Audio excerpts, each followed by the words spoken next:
because nobody knows what it looks like. We're talking about my shirt. Wait, nobody knows what that is? No, this one. I have another one that's a male plant. Ah, the male. Got it. And Got it's it. like throwing pollen, and people look at it, they're like, is that a weed plant? I'm like, fuck yeah, it is. And people, it starts like a whole conversation around it.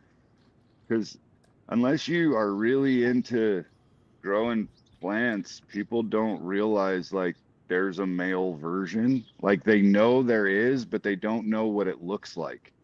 So they don't understand when you see like a male plant like really throwing pollen, they're like, why is there a cloud around it? All right. So, Beau, I don't know what.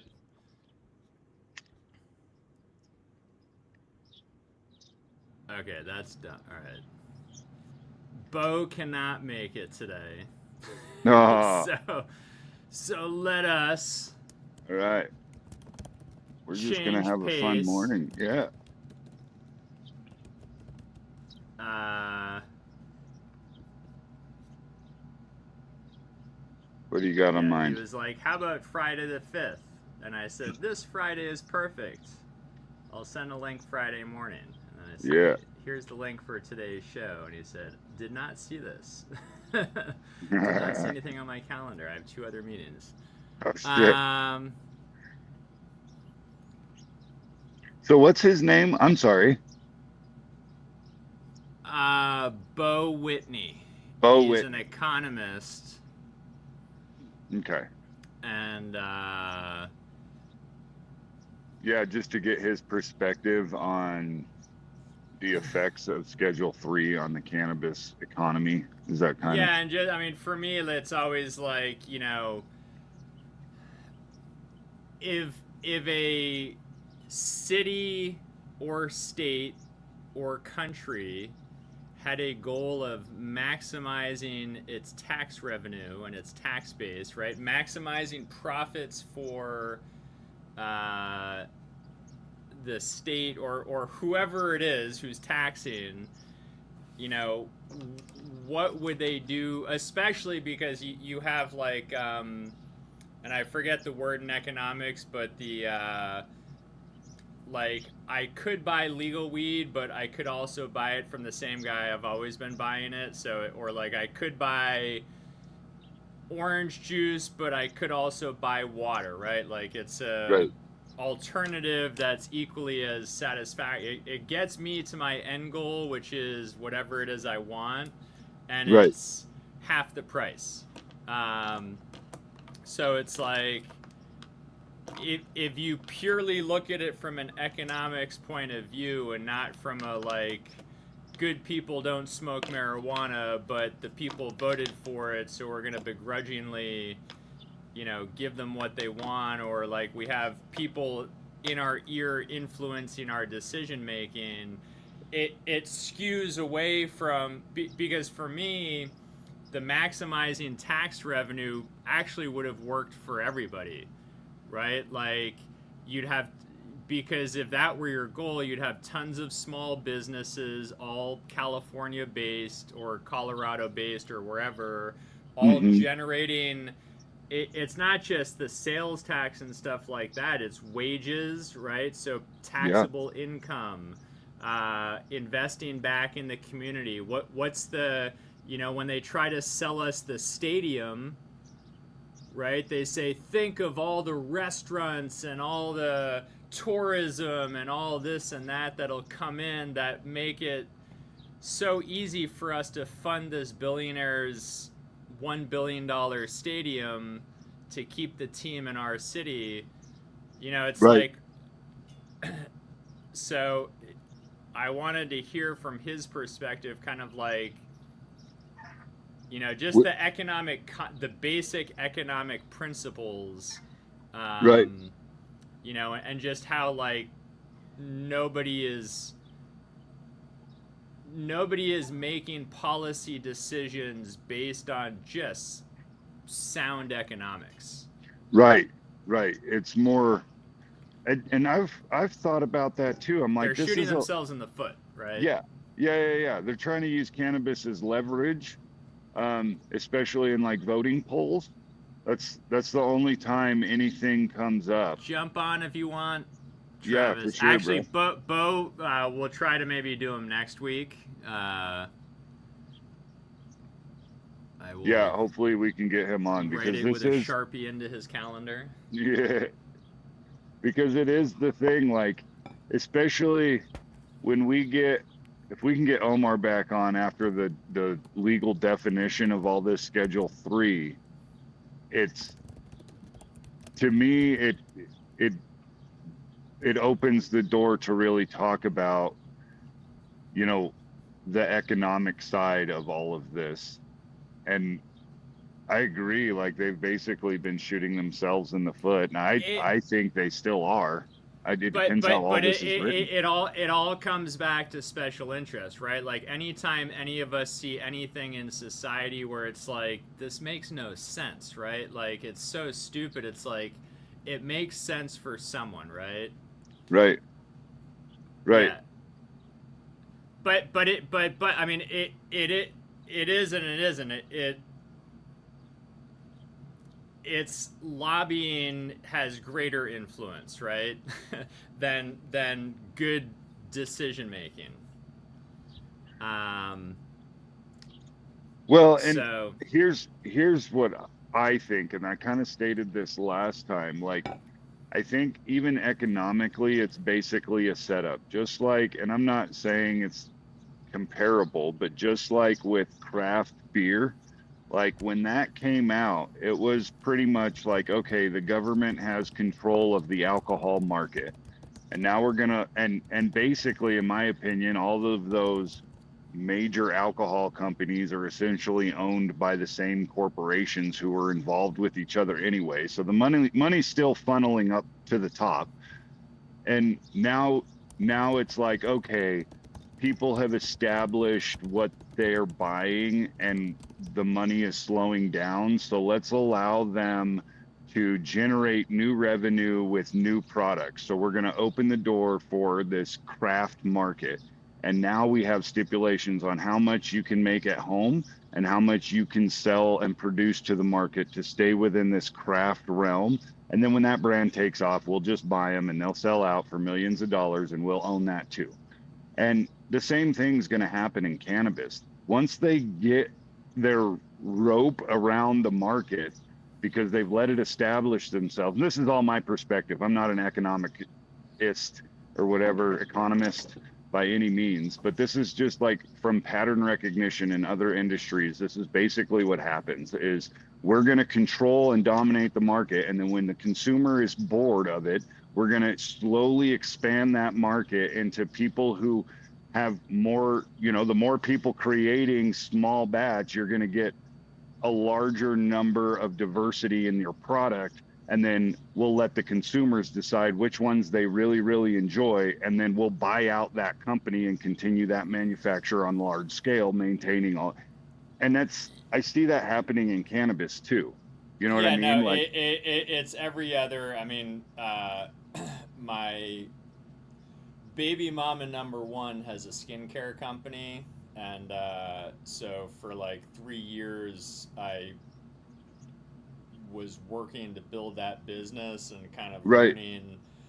learning everything about this industry. And you know, in beverages you have Coke and Pepsi, or Miller Coors InBev, and then in beauty you have, you know, the L'Oreal's and the Estee Lauders. And yeah, they, like when kombucha comes on the scene as this cool new drink, eventually Coke's gonna snap up Yep. whatever the leading kombucha brand is, or the next Yep. probiotic tonic, or Yep. It happens with everything, even like shampoo brands, food brands, like yeah, the Kraft mom, Nabisco. yeah, the mom pops are, they do their thing for a while, and I give shout out to them. But the big corporations are literally just letting you build a market at your risk, and then if they want it, they buy it. If they don't, then they wait for somebody else, or they watch the market crash. Like that's how I, again, cannabis is a new it's a new enough commodity. Even after medical, they're like, okay, let's kind of see how this plays out, and we're gonna decide federally like what regulations we're gonna implement. And then after a while, you're gonna see farmers markets of weed. It'll just be legal for mom and pops. They're allowed to produce a certain level. I bet like 200 plants, and that'll be considered small, like micro farm Well, that would grass. be heaven, but I don't Yeah, see that. I don't see things playing out that way. I mean, it's basically going to be these big players which have shareholders. Their goal is going to be yep, produce the cheapest product we possibly can at that first. someone will actually buy. Yep, at first. And so, well, not just Decade, at first. decade or That's two. right. Like, think of Kraft Nabisco, right? Like Hmm. I think what wasn't there a thing where the grandkids of the Reese's peanut butter cup founder is bitching that whichever conglomerate owns it now is it's like the shittiest peanuts and the shittiest Yep. chocolate now go into Yeah. that product. Yep. And that's how it, Um, but that's what I mean. That's how it goes. And then a new, a new candy company with a better, I'm going to say morality of ingredient morale, higher quality standards.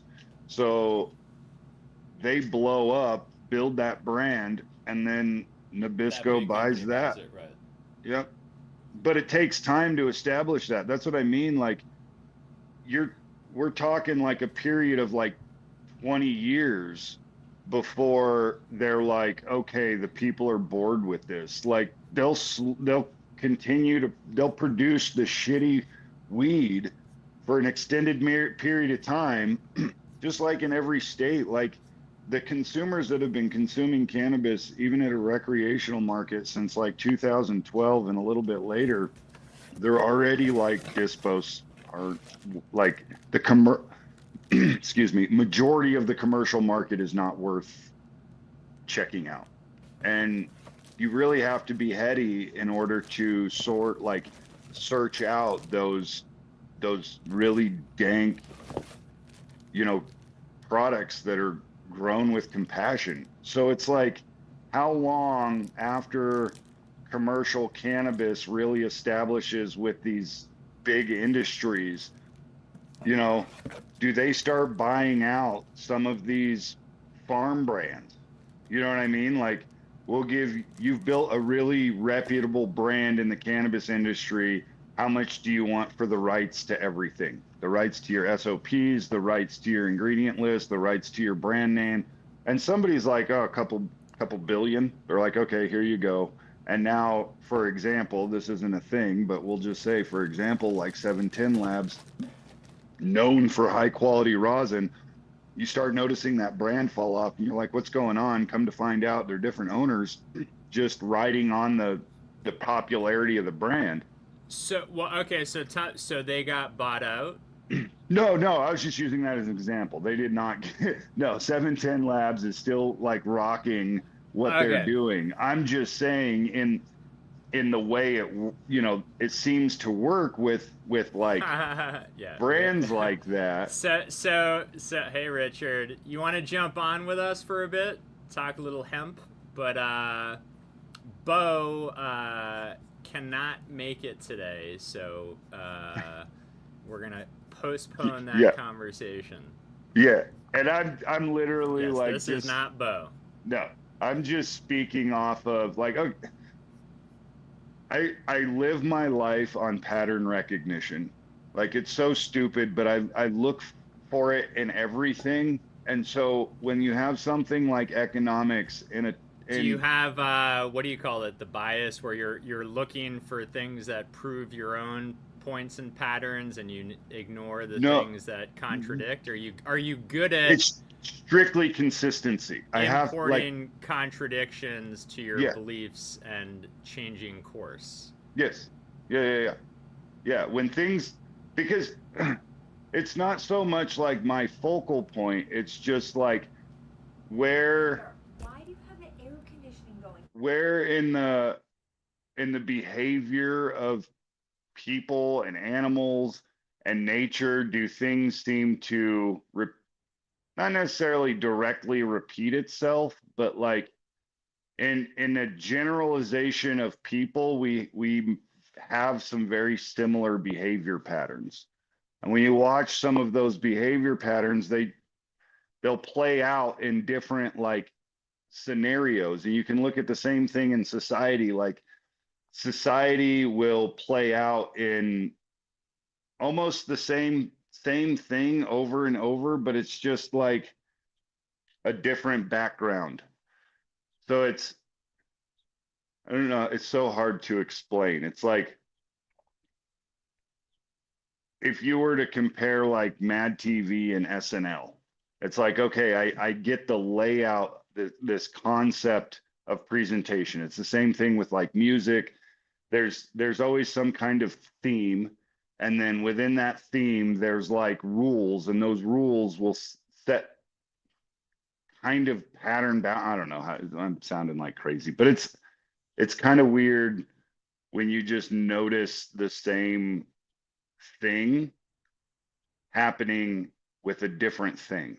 And this is like a good example because we can start when like brands were initially being built. And like General Mills was a family company, and it slowly grew and grew and grew and grew and grew. And then it got bought out by Philip Morris. So it's like, why did that happen? Money was definitely a factor in why these guys agreed to sell to these guys. And General Mills or Philip Morris, you know, as like a small home cereal brand pops up and develops popularity, they buy that, right? Kellogg's, you know what I mean? Like all of a sudden we see things popping up and then get absorbed into the bigger entity. They pop up and get absorbed. At some point, they're like, okay, let's create a new market for something.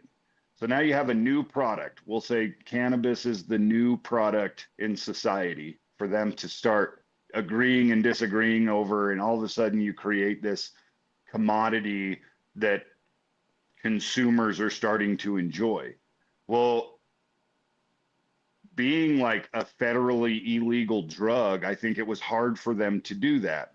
So in this process of medical and state allowed recreational, they've allowed slowly the nation to build these inside tax laws and basically start the legal cannabis experiment. And then the government decides to regulate it however they see fit. If the government is bought off by special interest groups, then special interest groups essentially dictate how this becomes legal in order for them to put money in their pockets. So they Right. It's like how Big Ag co-opted the organics, you know, exactly. requirements, labeling, like everything around it, so that it's like what we're doing is organic. Exactly. Yeah, exactly. And they get to change up the recipe however they want once they own the brand name. So it's how long does it take for that to start happening in legal cannabis? They have to create the legal trade market first. And then once, because alcohol is the example of that. Like, how do we abolish this thing and then come back and create a legal market around it and then develop that market from there? You know, wine, spirits, beer, like all of a sudden we've established this market and kept control of it. And people were like, but what else? They're like, okay, we'll import. And then they're like, but what else? And they're like, all right, we'll allow you fuckers to make it. And if a bunch of people like it, then one of these longer establishing companies will eventually absorb you. And by the way, before I forget, I'm impressed that I'm actually remembering right now, but to anybody in Oklahoma, right? What was it? The Cannabis Regulators Association. Yeah. The cuddly organization we all know and love, CanRA, is having their annual meeting I think June 9th and 10th in Oklahoma City. So if So if you're there, anybody, yeah, is in Oklahoma and is down to go to Oklahoma City, so Tuesday and Wednesday of next week. Let me share the screen. There we yeah, go. just show up. We'll go live if we need to. Yeah. Okay, so here is, yeah, basically all day Tuesday and all day Wednesday.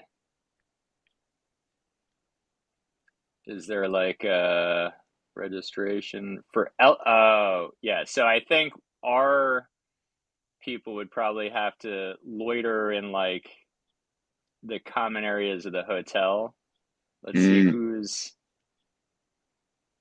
I mean, show up a little bit early, yeah, and wait for people to walk in and just see if you can grab some commentary.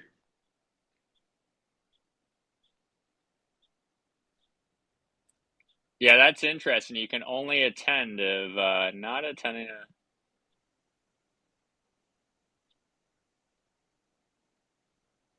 Okay, so you can't be part of a plant touching entity or a manufacturing. You cannot. Attendance is the FCP, yeah, the Future Yeah, Cannabis Project. Um, we're not a plant touching entity though. oh, sorry, you couldn't see what I was looking at. I didn't realize that. What I find wild is there's no like list of sessions and Right, they don't have an itinerary or whatever that is yeah, of schedule speakers. of that seems very weird,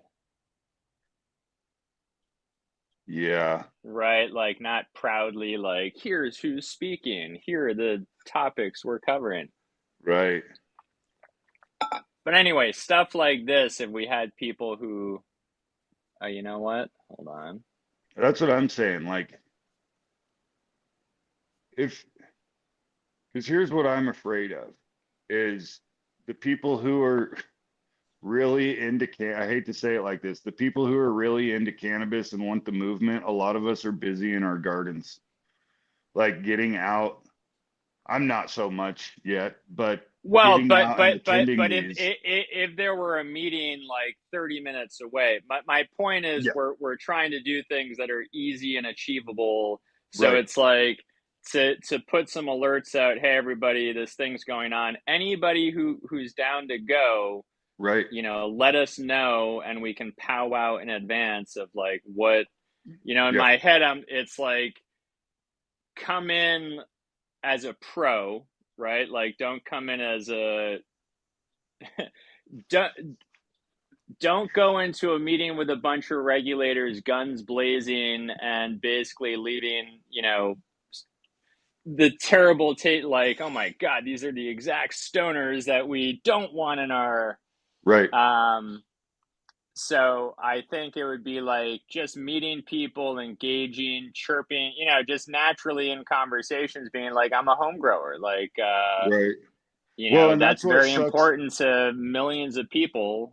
What is your state doing for home growers? Like you're now meeting me, an actual home grower. My name's Peter, right? Like my Right. name's Jeff. Nice to meet you. Like I grow. My name's David, and I grow for patients. And here are my, my pain points. Yeah. Um, here. Oh, you're the Colorado regulator. Like I'm in Colorado. How about that? I'm affected by this.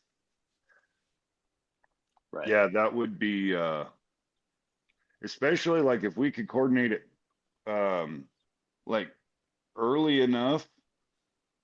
It sucks that they don't show who's kind of speaking and attending because that would help like it helped be able to build like a sheet of questions from other people like on FCP. You know what I mean? Like if we knew soon enough, we could literally be like, okay, here's some professional type questions that, you might ask.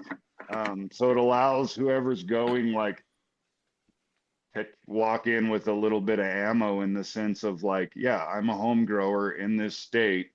Here's some concerns, here's some questions, and it forces some of those answers from everybody. And you kind of get that going in every state. And I think it does allow for consistent pressure as far as like, these are the people that you're really affecting. You know what I mean? Yeah. So, Yeah, it's putting human names and faces to all this, and I can't imagine they've ever had home growers walk into their, or like mom and pop yeah, farmers. yeah. Sorry, hold on, I'm just coordinating. Oh, you're good. Kids logistics. And I think this kind of goes into the FCP compound idea where you have an whole kind of section that really studies economics and politics and, And puts surrounding out cannabis. papers of, and like Yep. take, I mean, use case Contacts studies. for, Let's yep. talk about the state of the, like Yeah. California, and how they like how California bungled, the tax revenue they could have received from the legal cannabis revolution or Right. explosion or whatever, emerging market or whatever it may be. um you you name people, you bring them on, you throw some high heat inside. Right. Right. And the more, it's just like anything else, like the more prepared you come to anything, the the better the outcome for you and what you're representing. Like that's with everything. Anything physical, sports, you go into a court case, you're trying to barter, any of these things, the more prepared you go into, the more successful you become. And when you start getting like a group of people who are like, yep, I want to do something here, you start building those groups big enough and you start helping other people build those groups in their communities. Like all of a sudden you end up like, oh, okay, now we have a national like tribe essentially that pushes for what's actually needed. And it takes time to do that. I guarantee you we'll see like some kind of crazy national cannabis brand before I think there's really pushback in like, okay, you guys got what you wanted. Now let us sell this shit on a farmer's market. Let us show you what a true craft brand can do. And I don't know how long that'll take. I hope it goes faster than not because we all understand it's just a plant at this point. Like everybody, you ask anybody, even the economics of alcohol, like cannabis is clearly safer and people are choosing that over alcohol. So at what point are we just like, why are we fighting this? Like, why is this such a pushback on this? I don't truly understand it. We could, if we all wanted to get into the conspiracies behind why, but I truly don't understand why the pushback so hard on this one thing. We're pretty much like, yep, do what you want, how you want. It's all good. But I don't understand why, like, what is it about this plant? You know what I mean? Is it because like when you smoke it, you think a little bit more logically? You're a little bit more like, wait a minute, I see your tricks. They don't want that. I don't know. Hold on, making sure my wife left, because it is time to actually I was pulling seeds and I'm Peter's about to smoking get all the chatty. yes. Good, because I'm ready to burn one, man.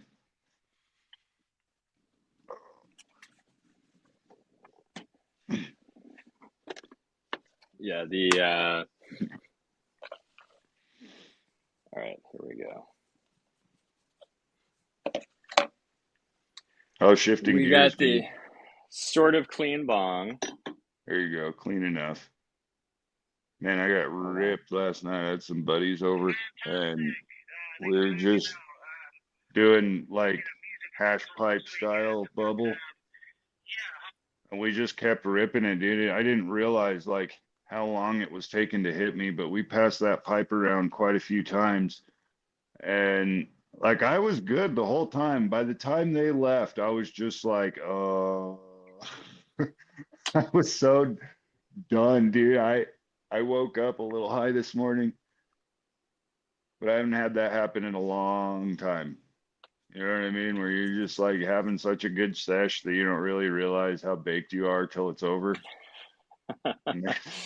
You're like, where am I? Let me see if I can find. Hold on. Oh, I have so much shit on my computer. All these like, hold on. I had like when I create graphics for the get-togethers in LA. Mhm.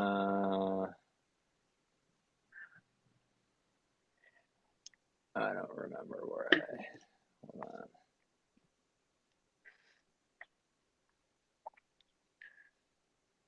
You know, and Let me see. maybe that's part of why they don't necessarily, there's so much pushback on the weed thing because it does bring people together. Dude, you could have a straight up pissed off back and forth with anybody, and if there is a joint in the middle of it, that goes away pretty quickly. Like there's something to cannabis that's very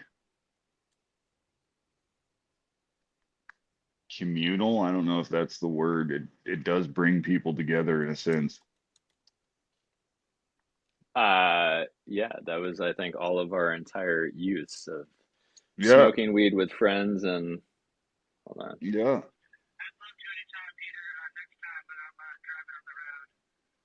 Yeah, sorry. That was Josh just sent seeds and I was gonna see if he wanted to jump on, but he's on the road. Sheedy sheets, what are those? So let's see if you can see this. I don't want to knock the bong over while I'm hold on. All right, we got. Can you read that? Blue Star, Diesel Star F3, and Mayberry. I can't read So the it's whole all cross. it's all gonna be. So here's all right. Let's start with uh,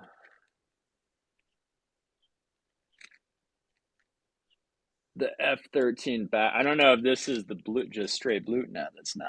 Hold on, let me. F13 BX.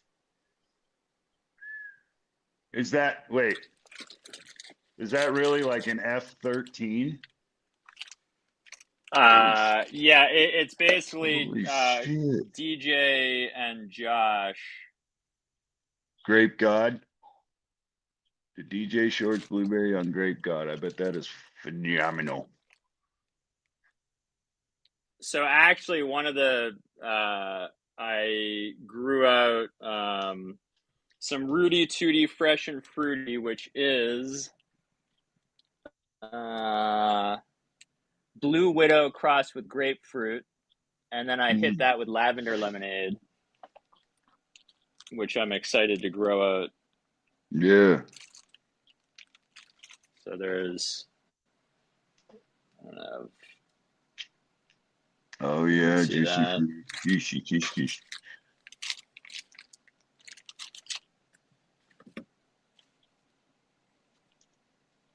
And then Dog Star, hold on, I don't know what.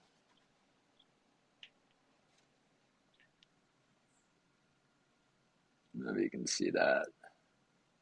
Yeah. Anyway, I was going to do some data entry at some point today. That takes forever. Yeah, yeah. Whenever I when I get around to it, I've been picking seeds for the past couple days. But all right, let me get chatty. The coffee is also working its magic, so you may have to do a long monologue. I got you. You just let me know.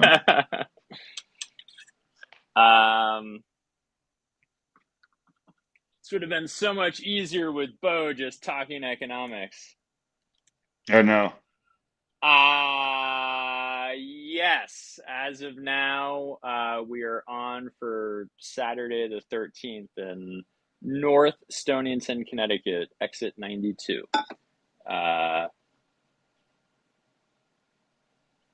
We have I think I showed a picture of the recent tent purchase.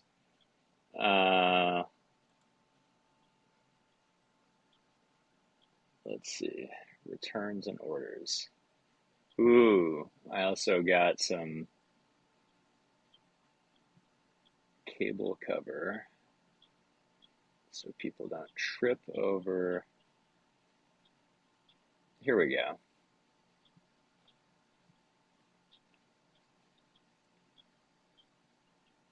Oh shit, I'm sharing the wrong. All right, hold on. The wrong window. Well, goddamn. All right. This thing. So imagine that thing on the grass next to a pond in Connecticut as the hangout area. That's pretty sick. And then we have a couple 10 by 10s, but yeah, just to have some around the property, some cool spots for people to just, my brother had to cut down, or there were some fallen trees, so I was like, make things for people to sit on. So he's cutting stumps. That's what's up. I think eventually it'd be cool to hollow out little butt cheek ergonomic seating logs. Could do some could torch them, right? Right. Now, so we have, I think, well, I'll ask Michael, but I think we have two 10 by 10s and then that one that I just bought, which is the 10 by 20. And I was looking at a 20 by 40, but I figure that could be for next time.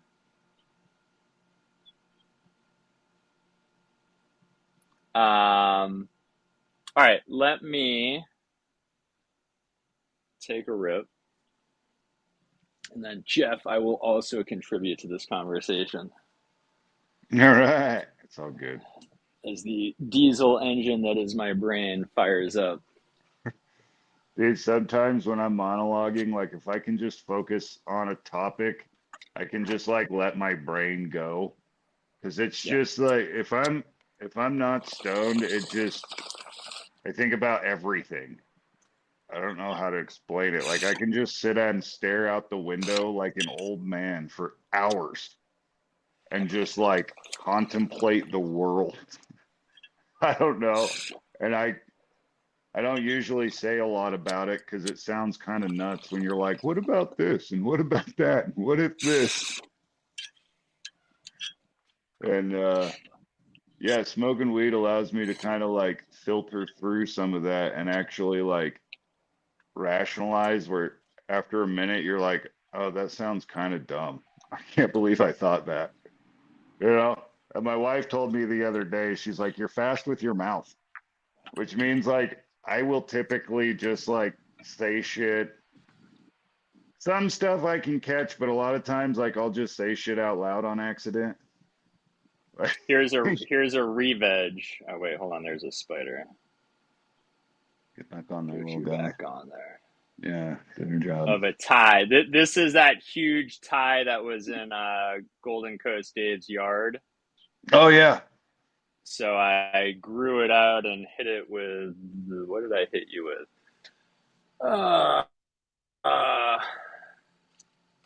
I think the lavender lemonade or the red lead puck. Where are you?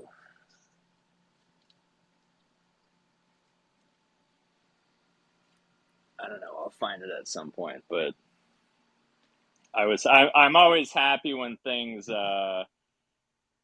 just naturally re-veg outside, and I don't Oh, I have to really know. put any effort into it. Like a lot of times, I'll process it and I'll leave it, just the very Hmm. bottom, and then this one came back. My I have a Burmese Jalalabad male that came back, which I'm psyched about. Did you get all those cuts from Tony? No, well, this one came from Dave. Tony, so Tony, everything except for the Chem 4 made it, but let me show you. And I got to transplant them all and take cuttings. But here is the 5 from Tony. Oh, shit. Hold on.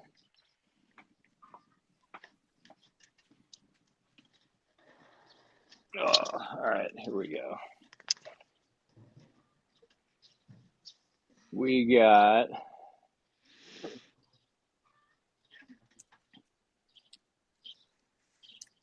there's the 91.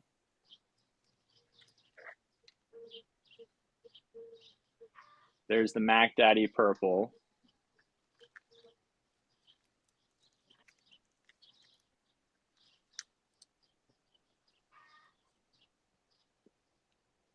The Pure Kush. The Bubba. Mm. Mm. Oh. And then I think this is the not so sour. Yeah, this one's coming back. Yeah. She's a pain in the ass. No, this is the Gabby sour. Oh.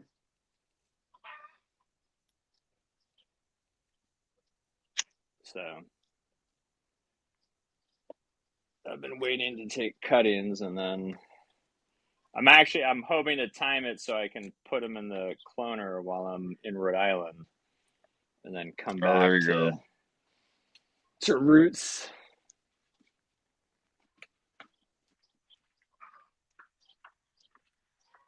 I bring these guys back outside. Man, yeah. This is making me want to set up my indoor grow. Month away from Well, firing up the greenhouse. what's what's your target for the indoor after the summer? Yeah, pretty much. Like me and my wife are kind of looking at all the financing and stuff. And there's some stuff I have to give a little bit because we want to do some stuff on the house. So we're kind of saving up for house projects, and then all I really need to do is put an HVAC system in, which is going to be a couple $1,000, but and we have Yeah, it. I just don't want to go, dip hard into it. We just bought like a $4,000 shed. So we're kind of I like it.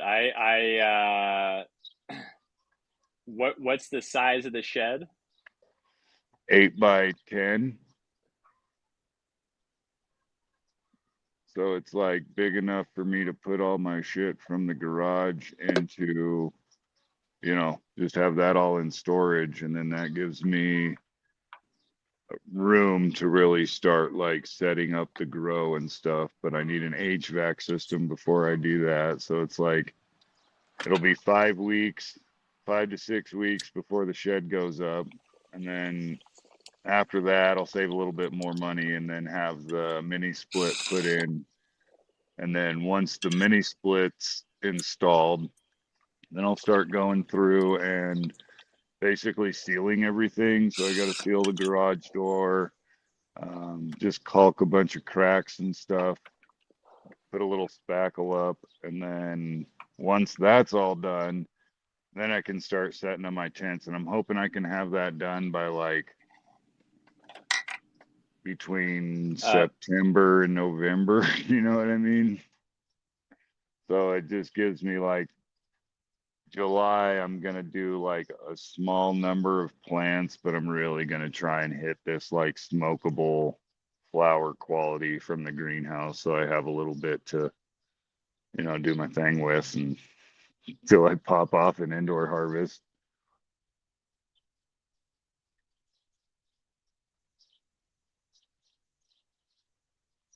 Bro, I can't hear you at all. Are you talking?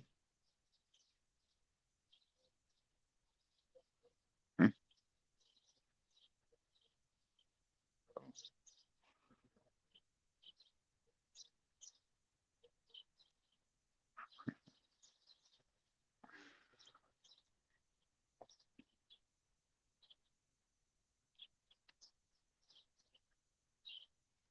So yeah.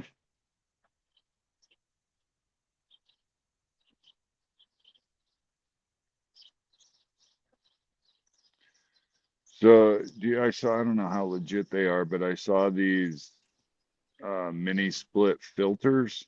Like they kind of clean the mini split and then it's like a cleaning kit, but then they also have like a filter option. I don't know. I just kind of seen it pop up and I haven't really looked into them yet, but I was like, oh, that's probably something to consider if I'm going to be throwing pollen in those tents and they're blown into the room. So I'm thinking I'm gonna have like a temporary exhaust. Just kind of like going through thinking about that. I think I'm gonna have like an exhaust set up to go like outside with like a filter on it. And maybe you could do this with like a carbon filter, but I think it'd be better to just exhaust it outside. So when I decide to throw pollen in the tent, I can hook something to my fan that, when it pulls out of the tent, it blows it outside instead of back into my room. Like, I think that'll help a little bit. So, yeah, I was kind of wondering about that.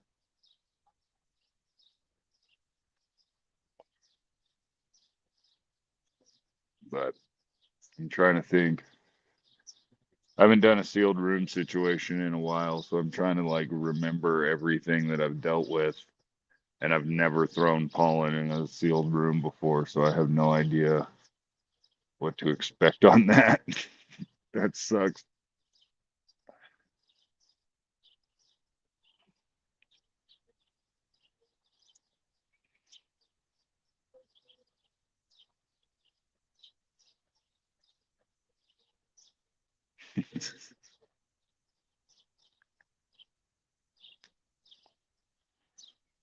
It's just options, you know?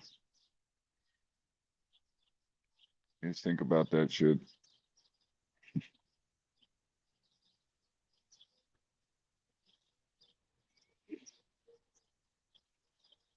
And out here, man, there's still a lot of hemp fields and shit. You grow outside, if you don't have something filtering your intake, it's a pain in the ass, and you can almost guarantee seeds on everything outdoors all the time.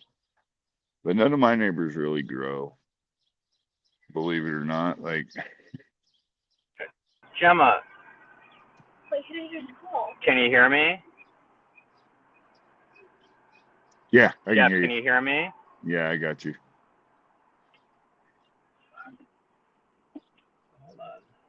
Hold on.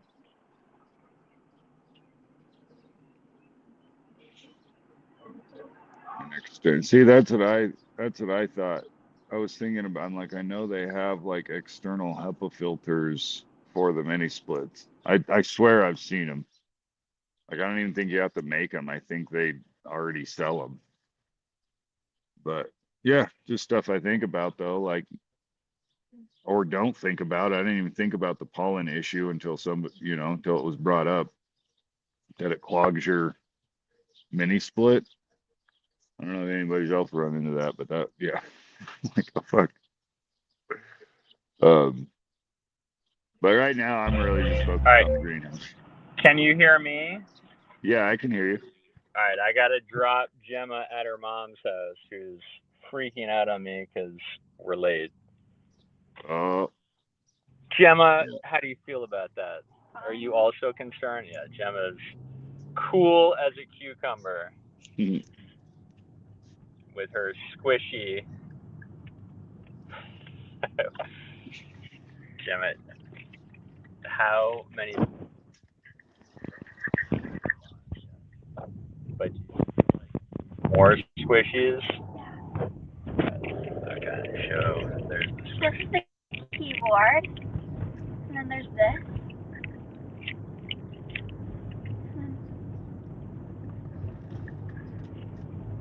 Gemma is in training to become a social media influencer, starting with ooh, ASMR videos of squishies and I've dance never videos. done ASMR. all right. Do Squishies only is the a good one cool to start kids with. do ASMR videos. I don't do ASMR videos. So you're one of the cool kids.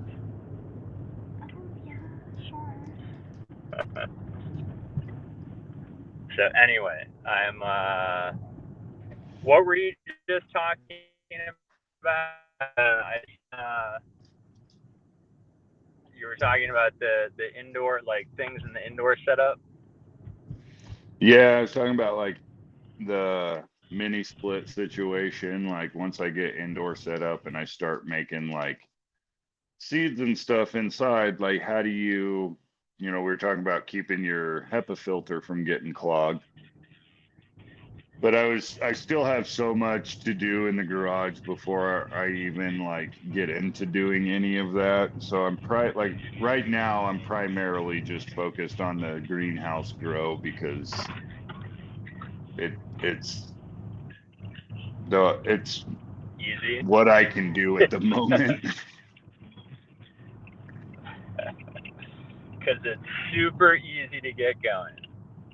Yeah. Like I literally after the show, I'm gonna start moving soil into the pots that I have because I'm gonna rock. I've got a 45-gallon pot and then three 30-gallon pots, and I'm starting all my seeds in July, towards the end of June. Like the last week of June, I'll probably crack all those seeds, and then everything will be in the ground July 1st, and that'll give me like a month of veg from seed, and then everything will trigger into flower. So I don't have anything huge, but I'm gonna do like 4 plants. So I figure it'll give me a chance to pull off like a decent small crop that'll get me through till I start like doing test runs on the indoor in the garage. And then once I have a couple good runs through under my belt, then I'll start doing some seed projects. So, it'll take me a little bit of just first thing I need to do is see if everything will hold up to both tents. And then after that, then it's like, okay, start setting up water, having water and all that set up. Just doing all the things, gotta, yeah. But right now, like I Yeah, said, I'm just trying to figure out how to make sure everything survives my 2 weeks in Rhode Island.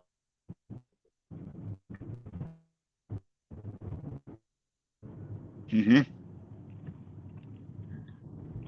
What's that? What'd you say? I said I gotta figure out how to make everything survive my 2 weeks in Rhode Island. Right.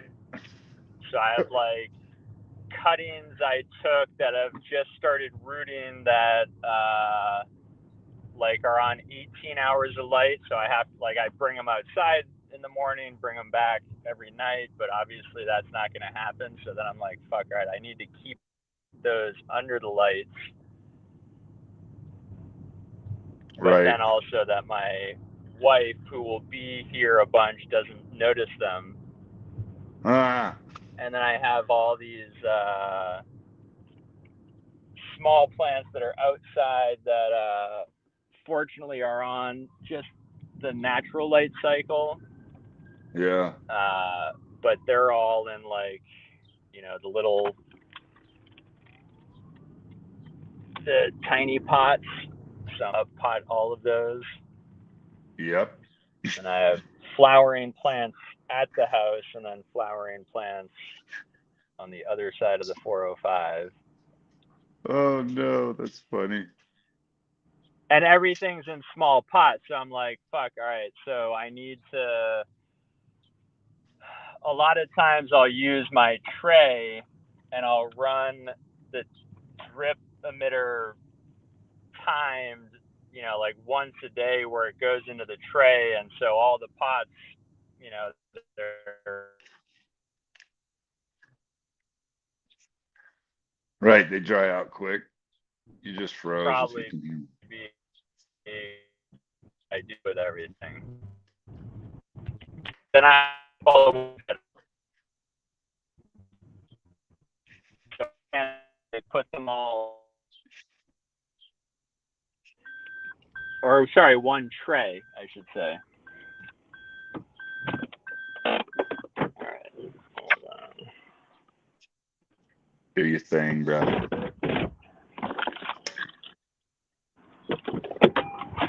So that's kind of funny because All right, all haven't had- 3 kids are out of the house. bam. It is time for Peter to get baked.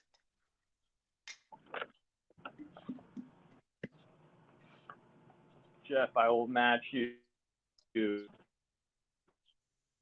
You'll match me? What? I just lost you, Peter. You froze up. I'm just gonna chill here and roll this joint real quick. What happened, Peter? Whoa. Whoa. What the fuck? That was like magician shit. What happened? How did you do that? That seemed like a 10-minute car ride. And then all of a sudden you were just like dropping the kids off and back at the house. What? So I No, you're a switched from my magician. phone to my computer. Yeah, but it seemed like you So- were driving for a minute. And then all of a sudden you were just like back in your garage. No, I was. So her mom lives like a mile and change away. Oh, So on the one hand, that's super convenient. On the other hand, yeah. I am sadly not a fan of.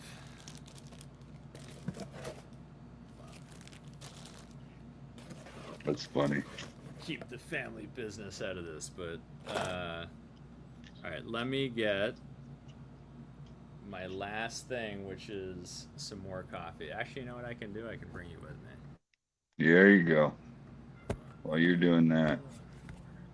So the anxiety of leaving when you have a grow going is like the worst thing in the world.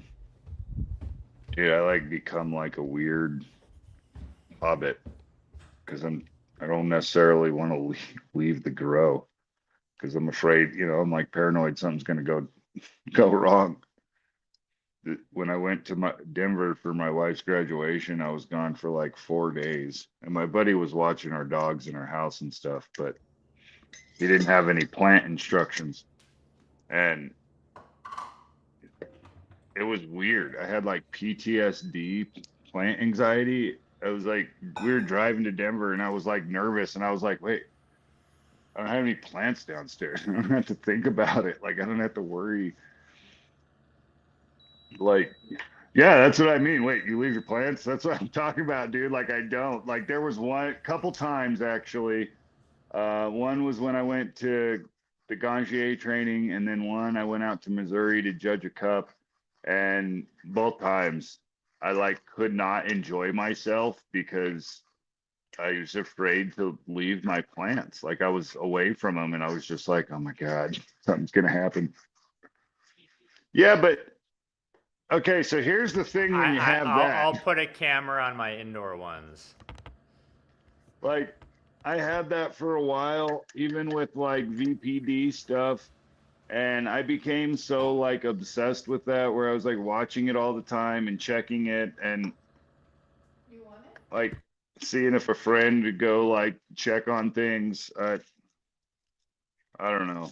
It's one of those things where I'm like, I got, especially if it's like your income, like if that's your job, it gets really hard to be like, okay, I gotta go.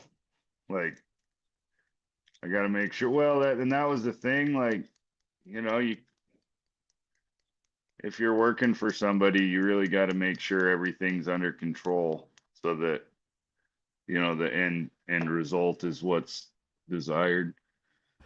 That's going in my belly right now. I'm The so jealous. unfinished bacon, egg, and cheese on a bagel on a. It looks like a cheese bagel paired with my coffee. Right. But it's one of the things like that I don't think a lot of people understand about growers is, dude, the good ones are so dedicated to their gardens that they won't leave. They'll become like agoraphobic, just And the like homemade hobbits in the hot hill. sauce. Don't you eat that in front of me. I will be so hungry by the time this show is over. Normally, I don't eat anything until kind of dinner time. That's kind of how I am too. But when my Woke up with the kids leave munchies this morning. behind bacon, egg, and cheeses. Oh yeah, you can't throw it away. Can't throw it away. All right, we got the hot sauce and the ketchup.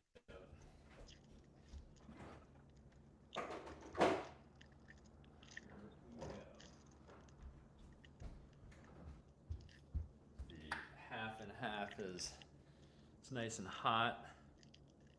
Oh, that's not what I wanted. I hate when the first little bit of the ketchup is like the watery stuff. Oh, gross. Same with mustard. Ugh, it's the worst. It like ruins a whole sandwich. Alright, that is better.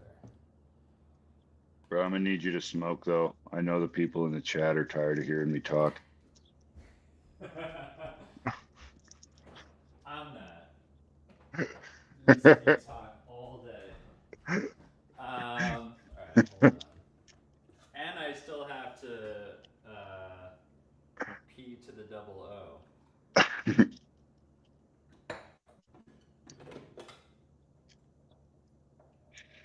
this is not the. I had like Gemma. I don't know if you heard. So basically, Gemma went to drop her youngest sister off for her last day of preschool. Mm-hmm. And then her other sister at cousins. And then I was like, and then be right home after because you have to go to your mom's because you have a volleyball practice. And then she made a pit stop. Although it worked out, it worked out nicely for me. She made a pit stop to get the bacon, egg, and cheese on the way back. Oh hell There yeah. was no there was no time for it. And how late were you really? Well, her mom technically wanted her there at 9, and it was more like 9:50.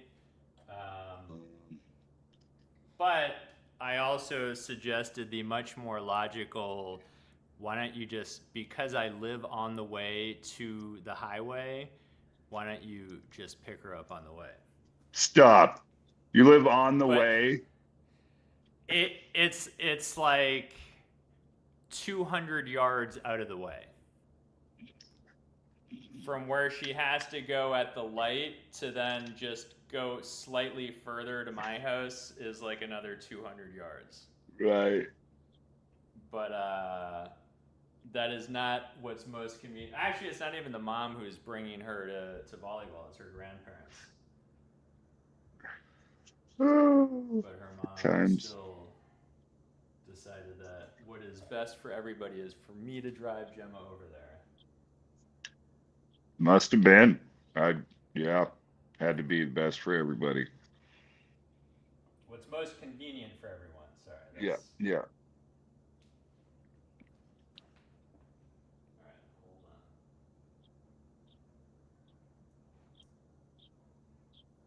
All Jem, right. I also am eagerly anticipating my return to the bomb.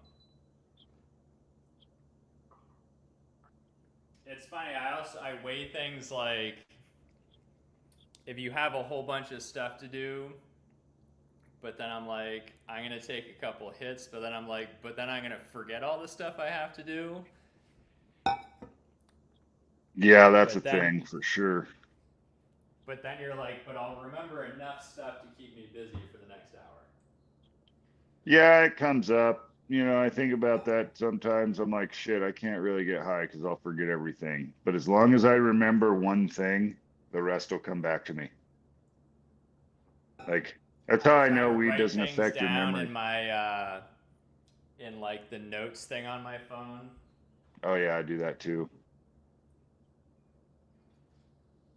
Sometimes I'll actually like And write a I've note started on I've paper. actually mostly started doing that with stuff that my wife really wants me to do. And then she in any given day it's like 30 things, and then she gets mad if I forget one thing. So I, Like she went away and she in the middle of this barrage of text messages, one of them said, "My photos are ready at CVS. Can you get them?" But then, like, immediately after that, it was all these other texts. So I didn't even see the message. And then she got back and she goes, "Did you go to CVS?" And I was like, "What?" that's where a piece of paper comes in handy.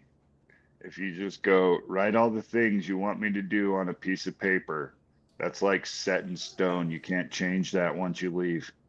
I'm only obligated to the things on the paper. Anything else you add, I could have not I'll remembered still about. do them. I just won't get yelled at for them Yeah, yeah, yeah. If I see them and do them, for not bonus. having completed. Yeah, that all anything sent through in a text is just extra credit. You can't Yeah, get in no, I'm a trouble for big that. fan of just sticking post-it notes everywhere. Yep, I'm telling you, if it's on paper, you can't be like, nope. Especially like my wife will put it by the coffee maker. So if there's a note, any note by the coffee maker, I'm obligated to. If it's not by the coffee maker, I'll have to do it. That's our agreement.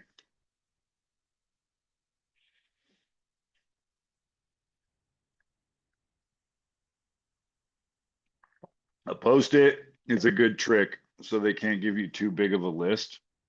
If you make a dedicated note place, make sure it's a small note paper. You don't want like big notebook paper because it just gives them too long to think about it, you know?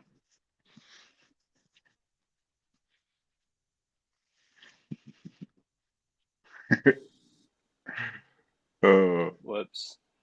I'm back. that was fast. Sorry, I had to close my computer to put stuff on it so I could carry stuff downstairs.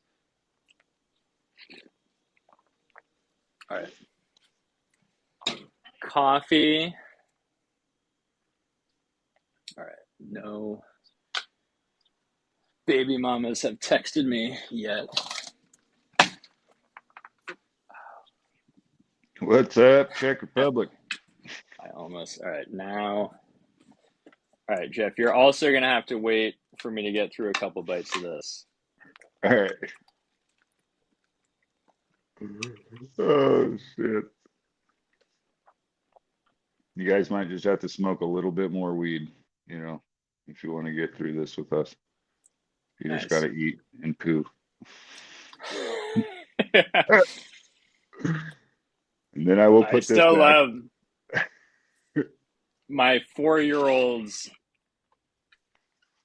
summer 2026 kid's birthday party banger. My butt cheeks jiggle when I fart. She was singing Stop. that. She's been singing it nonstop, and I've been egging her on. I mean, it's So, better like, than Baby Shark. it's amazing. I love it. My wife is like mortified, and she'll get pissed at me if she hears me bringing it up. But I'll always be like, "Hey, Carolina, and then she'll go, butt cheeks jiggle when I fart, fart, fart in my pants, and she'll just go off like. That's awesome. Oh, that is too funny.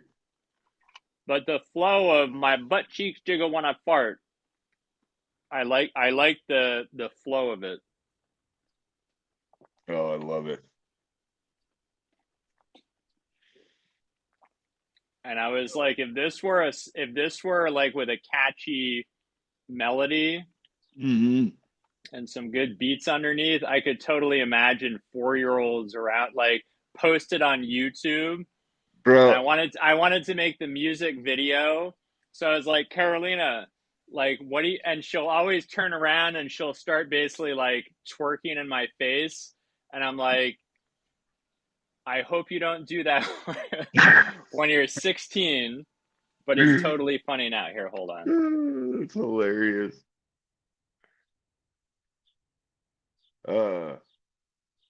Dude, growing up, like, I used to just crack up on music like that, and Weird Al was my jam.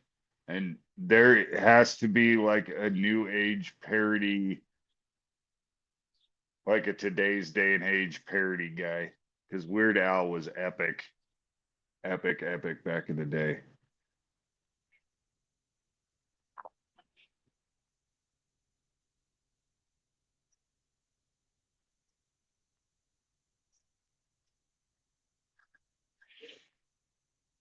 I think Peter froze.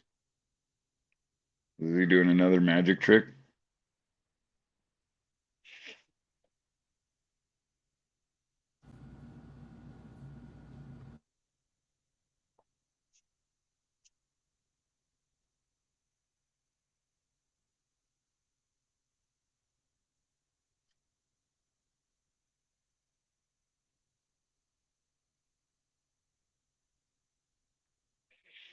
Sorry, I was muted. Now can you hear me? Yeah. Yeah, now I can hear you. Here, hold on. My wife is. I gotta go bring her something. I'm thwarted again, but I'm not gonna bring it before I finish this delicious sandwich.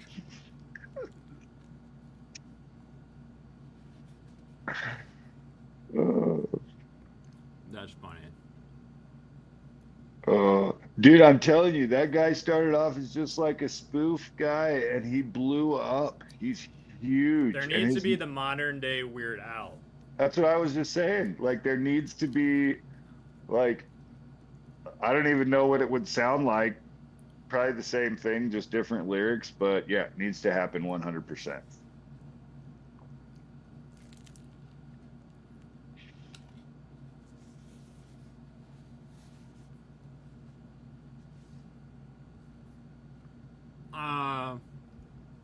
I smoked a ton of weed yesterday, but I did not drink yesterday. Do I seem like I'm hungover? No, I don't think you do. I feel like I am. That hash like fucking wrecked me. What's he saying? And what? The topic was Cannabis Economics, But which I will see you there. yeah, the Cannabis Economics will be postponed till next Friday, I believe. Yeah. And today we're just kind of shooting from the hip.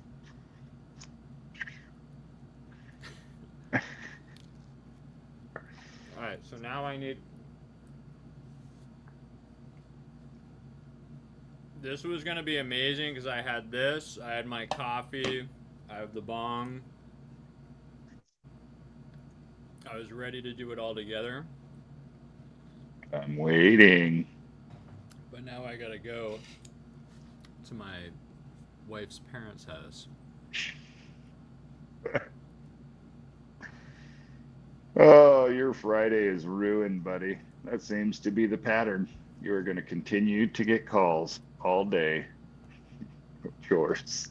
Yeah, but I do have all 3 kids out of the house now. Yeah, that's a plus. That makes it easier. I wouldn't know. I don't have kids.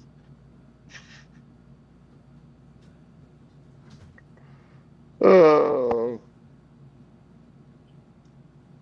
yeah. I'm excited to get my garden going today, actually. Getting the pots like established. I'm gonna try and set some water up, but I want to plant, like once I get the soil in, I want to plant marigolds. That's basically after the show, I am just in the garden all day.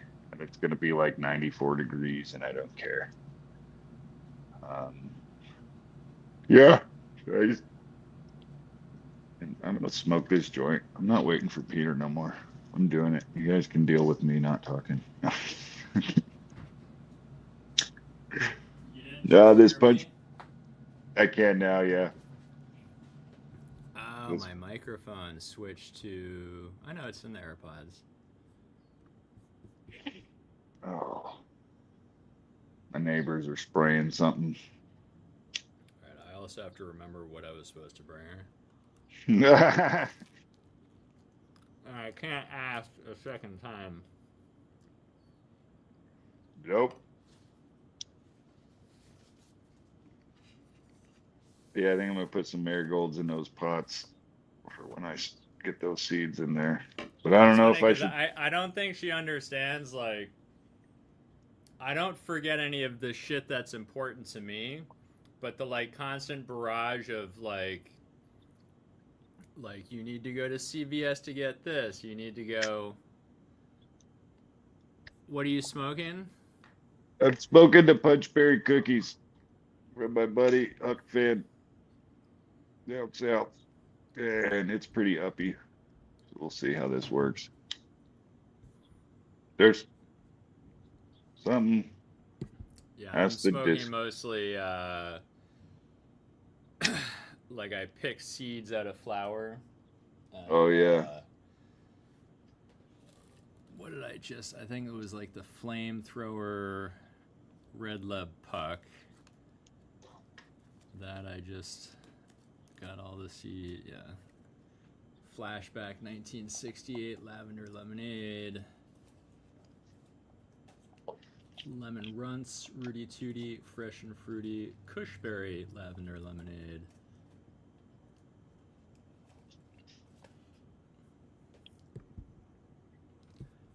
Okay, so let me try to switch to the phone again. Oh yeah. Do you think? Travis, jump on. Keep Jeff company, because I gotta. Tony. Perry Reef asked the Discord, and I don't know who you're talking to. Ask the Discord.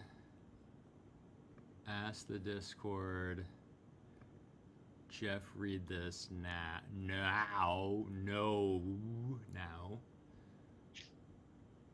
Bro, the Anyways, comments sometimes move too fast for me to read them all. Like I'll see one and have to when like I get scroll. super high and I can't, and like my ability to see text.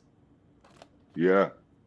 Bro, I'm kind of dyslexic anyway. Like I'm not gonna lie, like it takes me a little longer at the post office than I think I should because I have to look at things longer than I should. Like numbers specifically, letters, I've gotten like used to it. Like I can read pretty well, but it doesn't happen as fast. Like starting off reading takes me a minute. But yeah. So when I get to that process and then all of a sudden a new comment pops up and it moves, now I have to like start over. So I just try not to. Smoking weed helps with that, actually. I can read better when I'm high versus when I'm sober. Really? Yeah. I'm quite the opposite. Yeah, dude, it's fucking weird. Like I'm that's why I don't know. I mean, it depends. If I get locked in, like I can totally focus on stuff, but like my ability to see stuff on the screen gets worse and worse. No, if I'm like obliterated high where it looks like the room is vibrating a little bit and like I've lost connection with the physical part of my body, that it's a little difficult to read. Like we were doing that, bro, when we were interviewing that one guy during that smuggler series thing we were kind of getting into, like there was one I was smoking on some chem that my buddy brought over, and that shit had me so high. And then everybody was like burning on him because he was like working with the DEA. I had like anxiety the whole time. I couldn't say anything. I was just like, but yeah, there's no way like being able to, yeah, too high, no reading.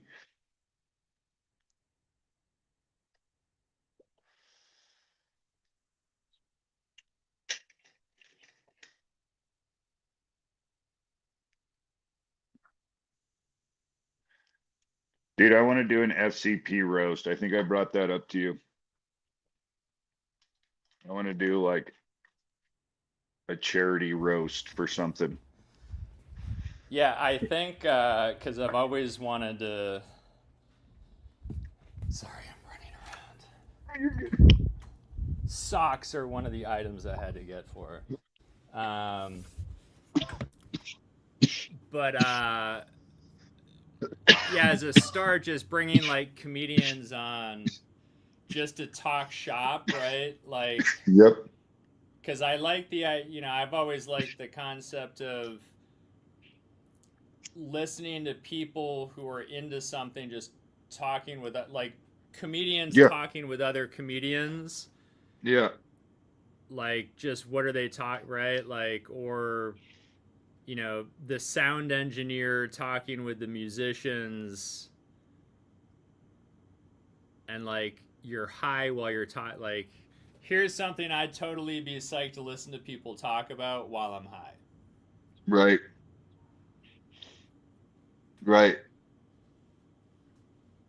I I didn't even know how to like start that conversation though. You just sit down and be like, "Tell me about your comedy. Let's talk about Well, like if it were us just straight interviewing, right? But like if you had a couple comedians just hanging out and shooting the shit. oh, get them on like a bullshit session and get like natural comedy Yeah. perspective And then like behavior." you could like I want one of the things I wanted to do, so the venue in Santa Monica, and this is like if I can get momentum at my brother's place, but that's also all the way on the East Coast. So I'd really like to do it here in LA. This is why I've been looking for a property, because then you could just do whatever you want, not have to Right. like Right. deal with anybody else and be like not quite be able to do all the things you want to do, but to have a stage where musicians could play, you stream that, like comedians could do, you could have like a 30-minute comedy thing, like or like an hour, right? Whatever it may be. Um, Yeah. but it'd be very easy. Like, I live in LA, so it's like Yeah. to get a couple people to come together and be like, yeah, or like, a lot of comedians will be the one to round up, 4 other comedians to do a Oh, show like at the Laugh Factory or whatever. yeah, I've seen some really good like sit down riffs where it's just like conversation between a handful of comedians and they just yeah. Not be a Pauly Shore. Yeah. I mean, that's the thing. Like you have to, and Was that's he in kind of Encino Man? oh, I love that Trying to movie. think of his last, his peak movie stardom / TV. Was he on any TV shows? All right, I gotta get my. Let me switch to my phone Yeah, yeah. because I don't want my wife to blow my phone up, being like, "Where the fuck are you?" Right. Chad knows his oeuvre.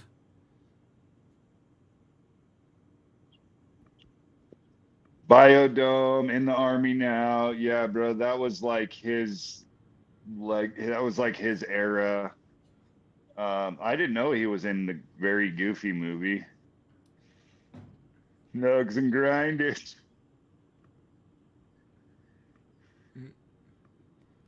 All right. I still use those words today. Nugs and grindage. Those are definitely classics, in my opinion. Okay. Sorry. Now all right. Let me take a hit and then I'm gonna go. Yeah. Oh.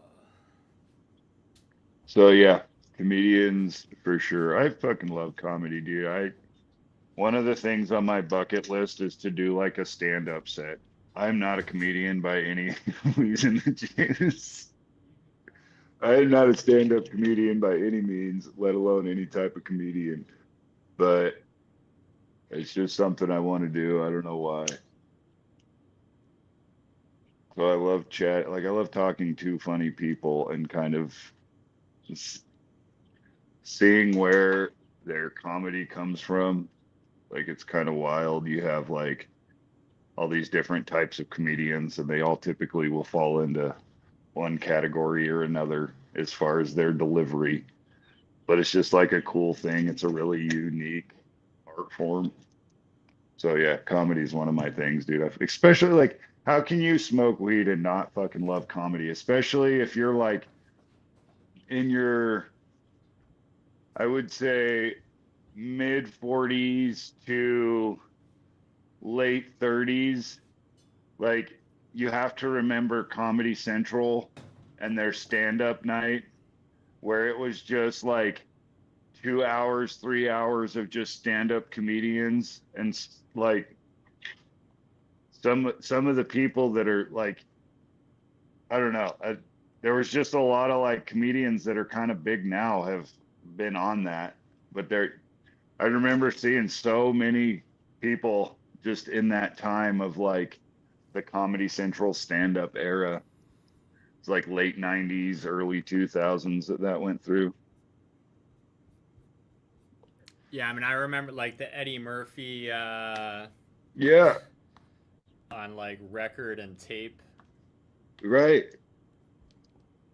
Like that was like the only way like I Yeah, ever and heard Living Color comedy. was Yeah, good. Living Color was hilarious. Was that the first like televised um improv? You mean Is that besides Saturday Night Live? was that before or after Saturday Night Live? No, no, Because no. Saturday Night Live is like 50, I think in the 70s, I 73, think. 74 or something, Oh, maybe okay. even earlier. Okay, so that was like the first one. Yeah, And then dude, Living Mitch Color was Hedberg. like in the 90s. So, yeah, Kids in the Hall. Yeah. Oh, there were so many. There was I think there Well, was yeah. one that So actually, to Chad's point, like if you think of the variety shows of the 50s and 60s, I mean that's what I want to create is like people chain smoking on set, right? Drinking, they're all getting drunk, they're kids. smoking, and then it's like Sammy Davis Jr. is gonna play like a a song and then it's some Mm-hmm. sketch. Right. Well, that's just it. Like, there was a point in late night TV where it wasn't so much an agenda. It was more of like, this was considered like raw comedy that pushes the bounds of censorship. And I don't even know if they had censorship back then. I don't remember when that kicked in. But oh, dude, yeah, Mad TV. That I actually preferred that over Saturday Night Live. I don't know what SCTV is. I don't know either. Mark is even older than us.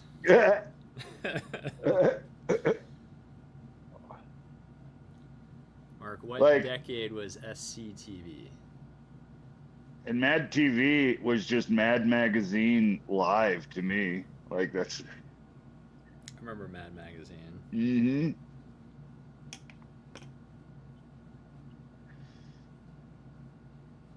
Oh, I loved Okay. it. Second City Um, TV. All right, let me. I wish, God, dude. and the coffee is hot right now. It's gonna be like not hot when I get back. It's the worst. You put anything in it?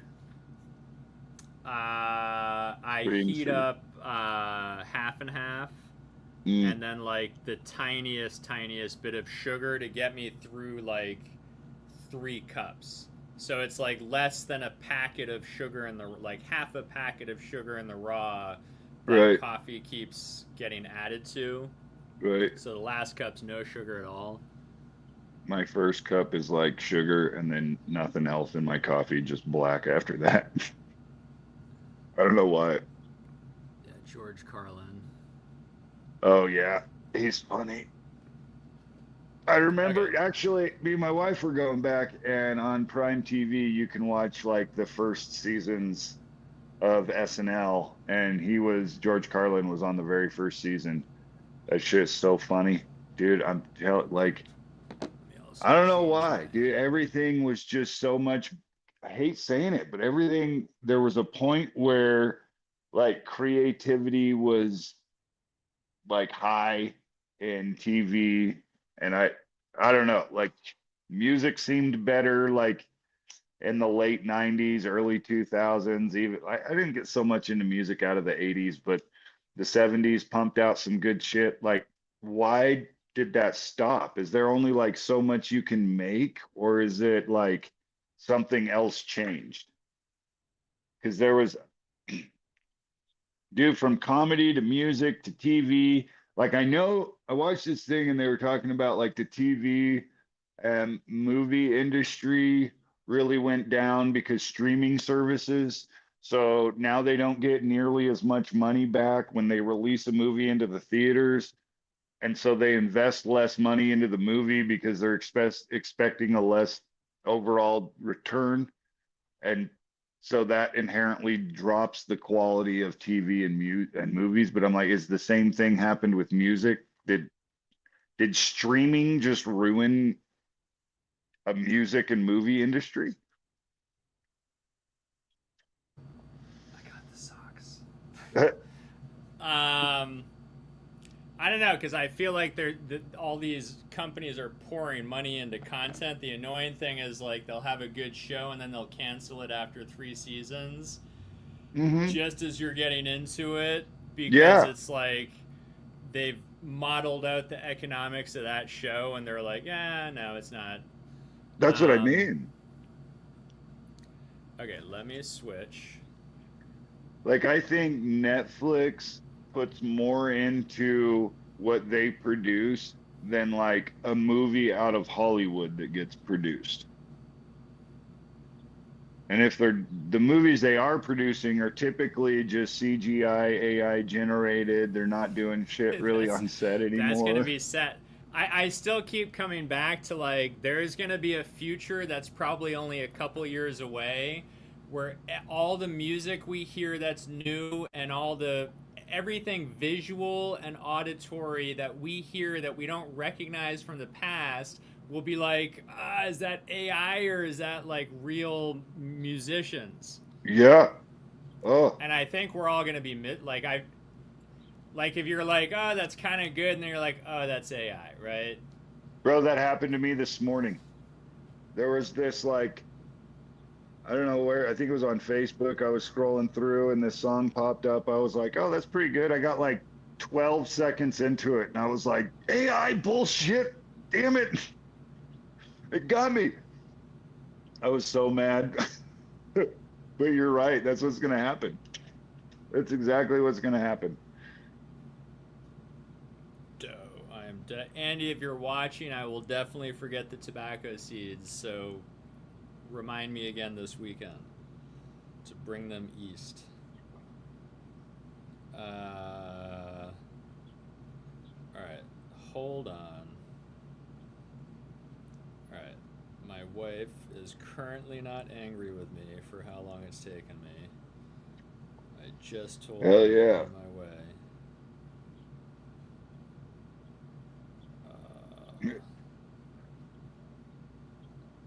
Okay, I'm gonna get out of this one and switch to my phone. Mm-hmm. Peter's off to do magic tricks again.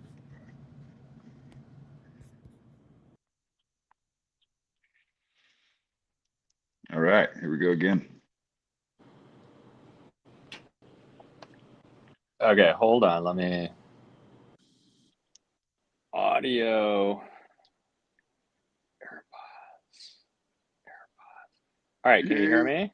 I could hear you. All right, I'm gonna lose reception while I.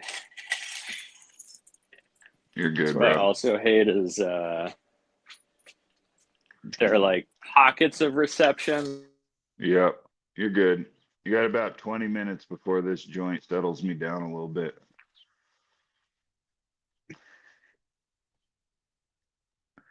Peter, could you stop it? Could you turn your phone sideways, please? Oh, shit, Chad. All right. So actually, as I look at my neighbors across the street, I know I've talked about it, but I've wanted to get on my neighbor Mike, who's the voice for Cleveland and Family Guy, and the cleaning lady and Herbert. Bro, that's what I'm Particular talking fondness about. for Yeah, that would be fucking awesome. young boys, young succulent boys like Chris. Fucking Herbert. Oh no. I gotta go back into my audio. Oh, That's so okay. weird. Here, hold on. Let me come back in. Okay. Stop it with fucking Herbert. All right, let's see.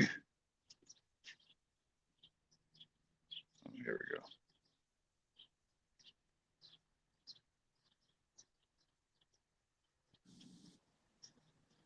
Nice. All right, now, Peter.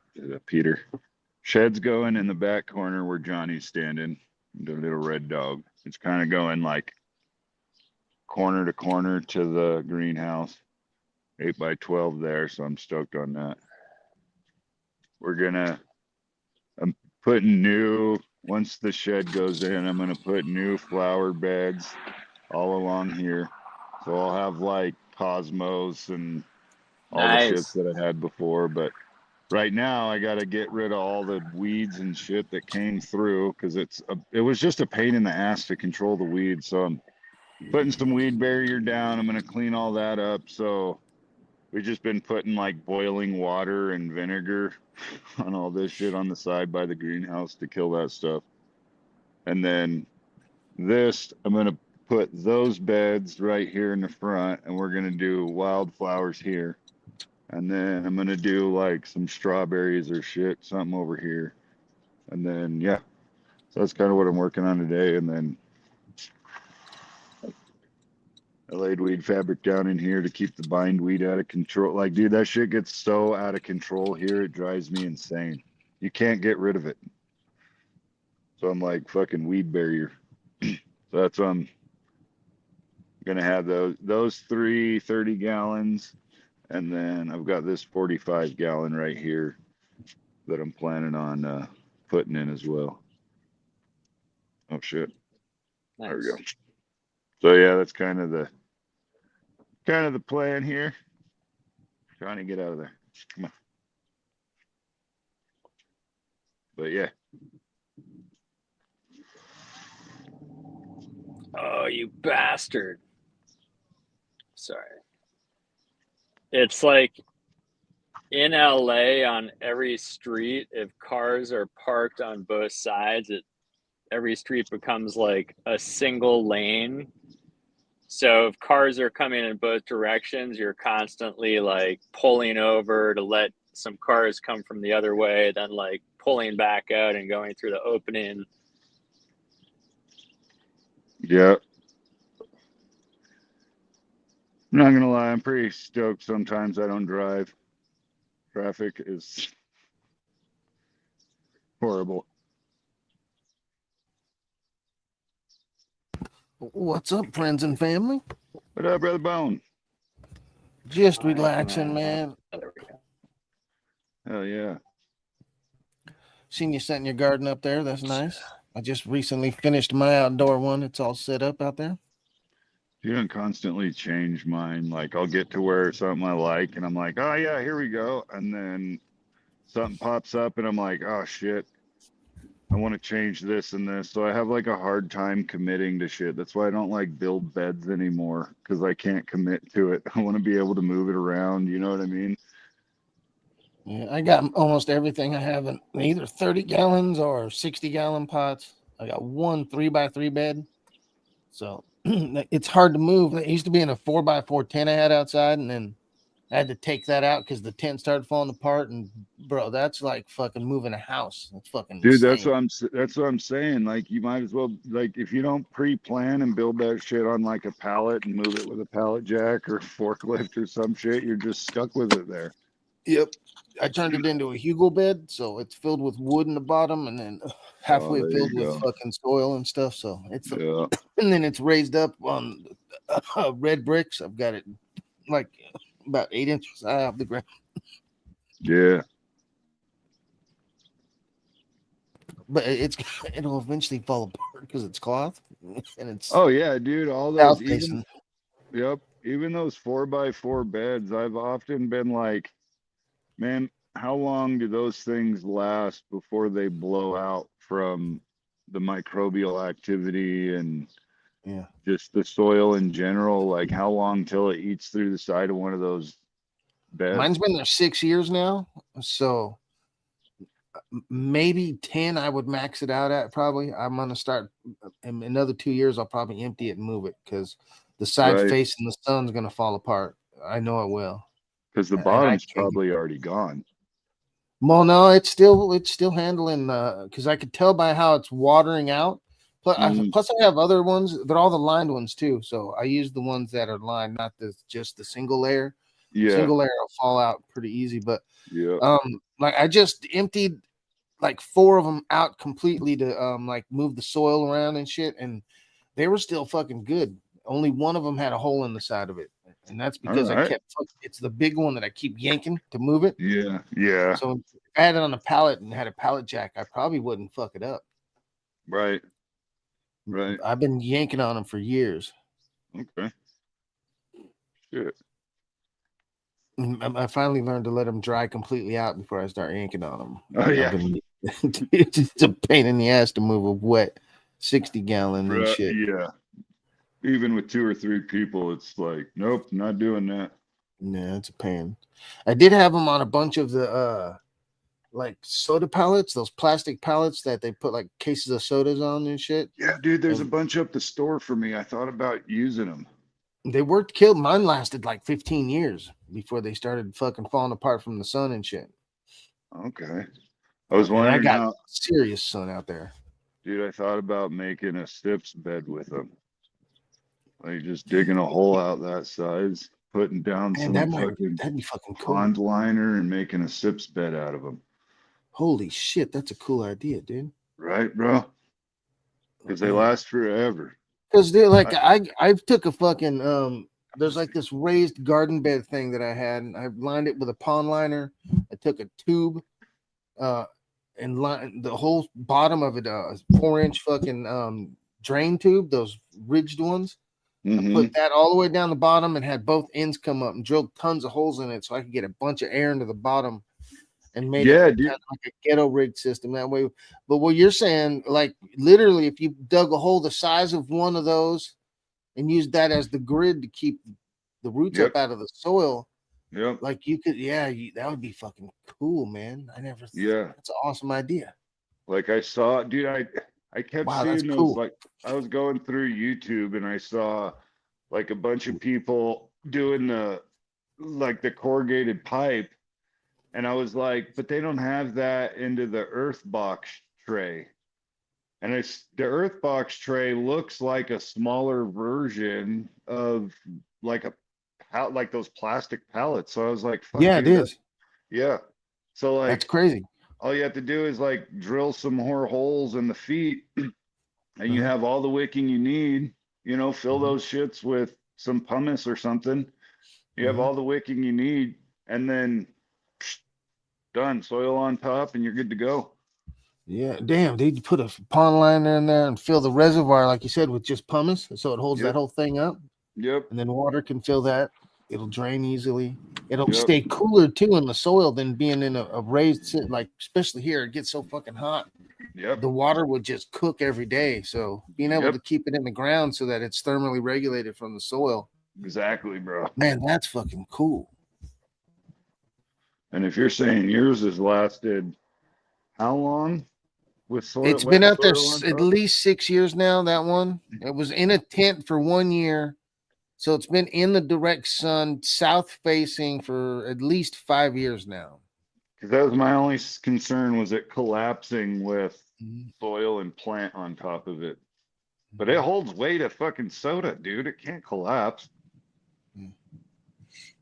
Oh yeah, and then like I've been holding, like the 60-gallon pot was on one of those for like 15 years before it broke, and it only broke because I kept moving it, right, sliding it and shit for the last like fucking 10 years, and it's on a brick only in the center. So when I'd move it, the brick would slide, and then all the weight would go to one section, and it finally cracked. Yeah. But if you kept the weight evened out on that thing, they wouldn't break. They last for a long ass time, especially like if you're doing it in a sip. You flip it over, it's already got a 4-inch edge all the way around it to keep it up off the bottom. You can support the whole center by just layering it with pumice, or even like large fucking aquarium rocks, or like any kind of rock that you put in there that's not going to give off any kind of metals and shit would work in the bottom of that thing. So the only drawback of doing it, like, and I've been back and forth, if you do it in the ground, you risk tree roots chasing into it. Like, well, that's what the pond liner's for. The pond liner is going to keep most of the roots from going in there. Like, you don't ever hardly see roots from a tree going into a man-made pond, really. That's unless true. You put it right next to a tree. Right, that's true. You shouldn't have that issue. And you'd probably see it before it happened. You'd start seeing the pond liner start popping. You'd have to look though. You'd actually have to look. That's why I was going back and forth, like in the ground or like above ground, and just build a raised bed kind of around it with the pond liner lining the bottom of the bed. You know what I mean? I hear you. Yeah, I've done that with it raised though, like just in a raised bed above ground that was like 3 feet high. But having the water, I didn't even think about the water temperature in the ground. Like, stays so much better, significantly cooler. Probably 15, 20 degrees cooler just being in the ground. At least where I'm at, dude, it's 130 in the air. So the ground's probably going to be about 80. Yeah. Maybe 70. If I go down, like if I get to 3 feet, I'd be able to regulate the water down there real easy. Right, I get down to 18 inches and it's significantly cooler. 18, 24 inches is significantly cooler. Yeah, and that's where the water reservoir would be. And then above that, you got your soil blocking more sun, so it's not going to heat up. at all. And then you could even grow like on top of it, like anything. Anyone from here from Berlin? Where's R3? He's in Germany. I forgot that. No. There's the Berlin conference going on right now. Oh,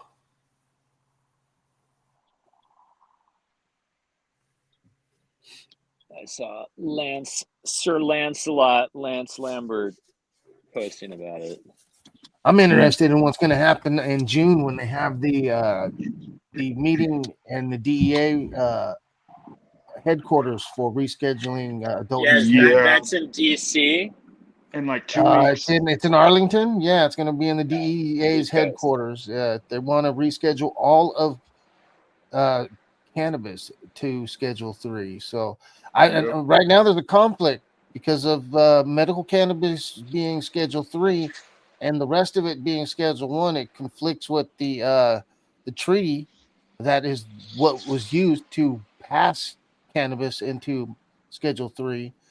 So I believe they're going to do the same thing with adult use for a way for the feds to be able to regulate adult use cannabis. I believe they're going to do the same damn thing. I don't know what rule sets they're going to add to it. Yeah. But something's coming to it there because literally right now the conflict is causing issues with how cannabis is going to be handled in the United States because of them having a Schedule 1 section and a Schedule 3. Well, they need to be moved both to Schedule 3.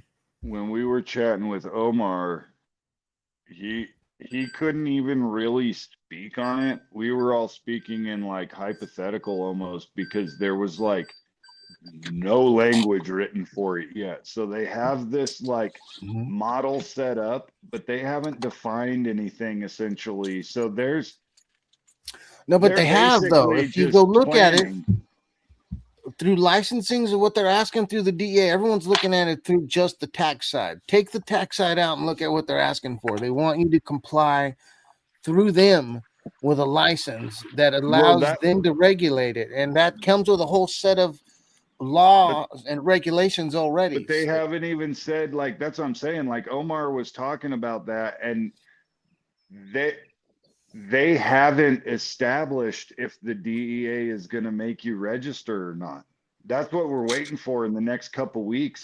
That's what they've gave them till the 26th. They've got 60 days from April 26th till June 26th to apply for a license, which then gives them whatever time the DEA decides to go through those licenses to give it to you.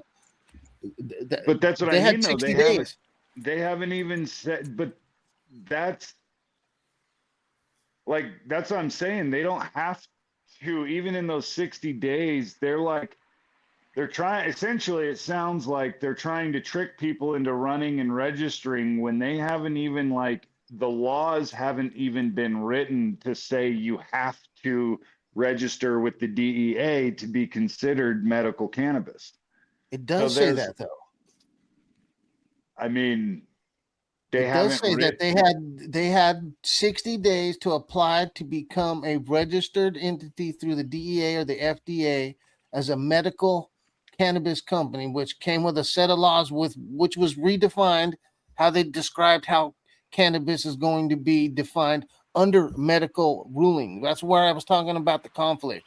So as medical, they gave specific rule sets where there's less than 4 milligrams per package. It's got to be under 0.3 milligrams on the parents that are used to supply the seed stock and whatever is being used to supply the cannabinoids that are in it. They came with a whole new set of definitions for hemp and medical.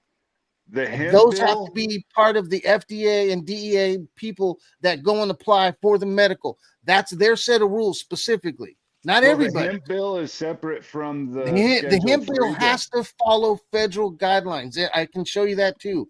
Whatever the hemp bill says, as soon as the feds go and change guidelines and rules, it has to follow it 100%. It overrides what's written in the farm bill. The farm bill goes completely away because now the DEA for only medical marijuana is who regulates it. That's the new law, period.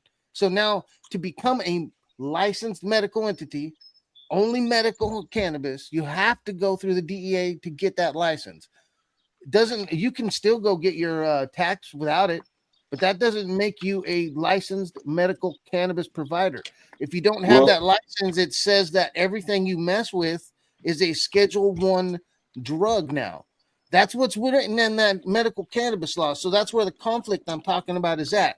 So just like you said, there's no definition. Well, that's the thing. So like, but there is a definition for medical cannabis. If you're a medical cannabis caregiver, they haven't written out that you can't write off your grow on taxes without registering, which means me growing at home, supplying for medical patients, because I'm a medical cannabis caregiver, I could essentially write all my grow off on taxes. Especially, I don't know if that's even in there at all. I don't see anything mentioning home growers, and I'm not talking about home growers. I'm only talking about licensed commercial cannabis is all I'm speaking on. So yeah, there's a massive hole in the rest of it. There is. That's the conflict.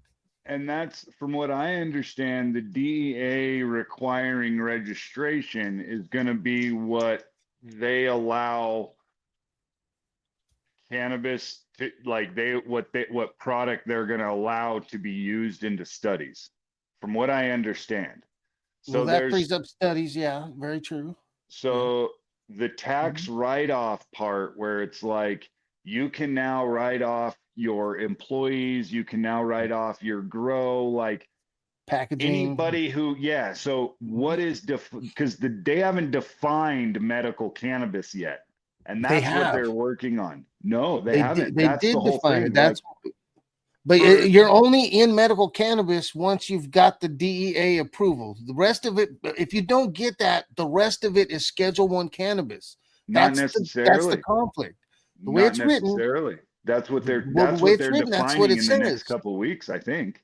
Well, that's what's changing. As soon as they have that meeting in June to reschedule all of cannabis into Schedule 3, this takes the conflict away and allows them to write how we're going to deal with home growers and anyone that isn't a large corporation producing, say, lotions and shit like that, but someone that's going to make a flower to offer to themselves or to a neighbor who's also a medical patient.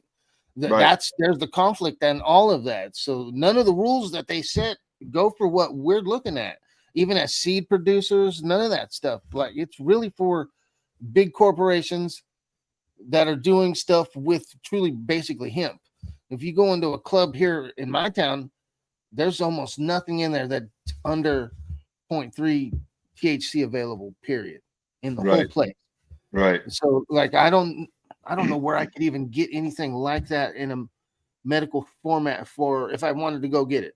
Not that I'm looking for it, but I've looked all through that place. There's not a single thing in there that's all CBD other than a vape pen, maybe.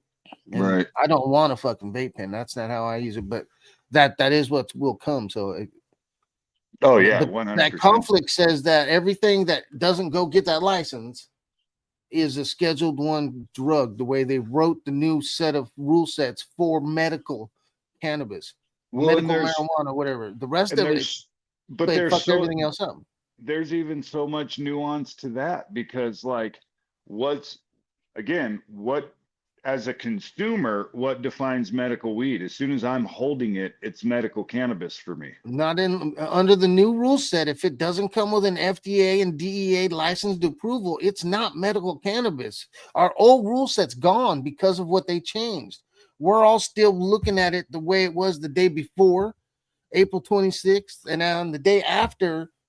If you don't go and apply to get the license through the DEA, who's the regulator, and the FDA, who will go and check the product to make sure that it falls under these definitions that will be offered. They still haven't said who offers it, where do you get it, and how do you get the medical supply.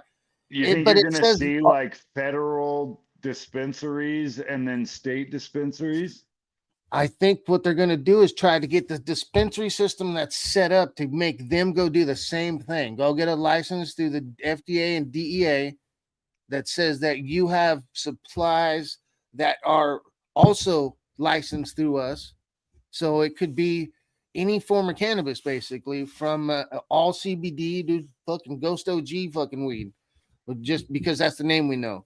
But as Right. long as that place goes through the DEA process of applying and getting that license to do so, makes it a Scheduled I drug the way they wrote it.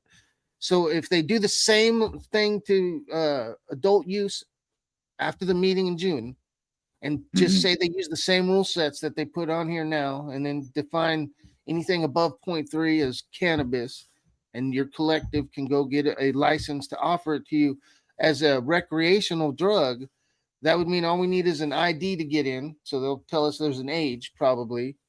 And then if that place has gone through getting the approval, we can go in there and get it. And there won't be any checking of it because the system's already in place. They're more, I believe they're So more if you get interested in the what if money that you, comes with it in the future with open commerce. And they're going to set that up by taxing recreational and medical.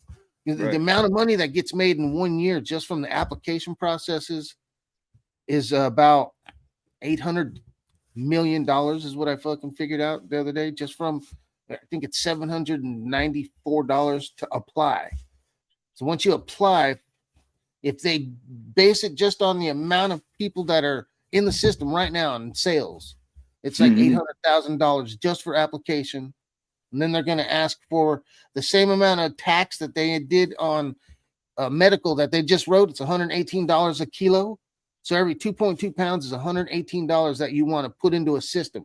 So if you're going to sell 2.2 pounds of weed at your collective, it costs you $118 to the feds on top of whatever else the county, the state puts on there. So again, in another year, that amount of money, if you do it, also comes out to almost another $800 million just in medical cannabis sales. So they're looking at $1.6 billion just in revenue from turning cannabis from Schedule 1 to Schedule 3 and regulating it in the exact system they already have, and just taxing that on to whoever applies. I mean, and that's just it. Like, I don't know. It's kind of wild to get into all that because it's like you have to collapse a system before you build it in your favor. So they're going to do just like they did with like 215. 215 went from something that was great, and then we go to Prop 64, right? And then they converted again. So they're going to, I believe they're going to start off and leave it as it is just to get the revenue. And then once they see how they can steer it in a different direction, like next year, there's going to be a whole new set of fucking regulations for us to fall under medical and under recreational as they start to fucking figure out how they can grab the system and do what they want. That's the thing. The only way they're going to truly rein things in is to lock in home growth. That's the only way. That's how they do it through Schedule 3. You can't grow a Schedule 3 drug at your house. And we're ready That's a way for to take it out there. Your landlord can say, "I don't want anyone committing a felony in my house. Take the weed out." Yeah, right? I own my if house. You don't own it. City limit, like, yeah, are they? That's my thing. Like, but the state allows me to grow my 12 plants or whatever. So they could leave it just like that, though. They could by just coming in and saying it's going to stay. But like I said, if they decide to leave it and then charge you for what you produce as a recreational grower, right? You have to, like, you make 2.2 pounds of weed. It costs you $118. You got to send in a fee to the feds. Maybe, I don't know. Right. But they can leave the system exactly the way it is. So if your state says you can grow cannabis in your home, right, they could leave it that way. Right. But you wouldn't be able to necessarily, it wouldn't qualify. So even if you were doing that with your state's med card and you were popped in public and you were like, no, I've got a state med card, they could be like, no, that's not federal government medical cannabis. So it's illegal. Well, that's why I'm saying if they go and make Schedule 3 as adult use and you're over 21, then you have the ability to produce your own amount of cannabis, as long as you're not holding more than the state said. Like in California, it's an ounce. Right. Some states give you 3 ounces or 4 ounces you can hold as a recreational person. Right. As a medical patient, that would mean your med card would have to go Chad through, with the optimistic take. I believe, through a real doctor, not just like a cannabis cat telling you that weed's probably cool, but like the guy that's giving me my diabetic medicine. He'd also write on the bottom of there that I should use X cannabis, amount. right? Yeah, and And that immediately that makes it turns legal into now. medical. Just So his that's what I'm saying. signature being a federally recognized doctor makes that cannabis in my pocket medical. So And that's now what as a they're saying. medical patient, I can carry 8 ounces of weed in California. So Yep. as long as I don't go over that, I should be safe. I shouldn't be getting popped. Like I shouldn't need to have a pound of weed on me everywhere I go. Just Right. quickly, what was cool last night was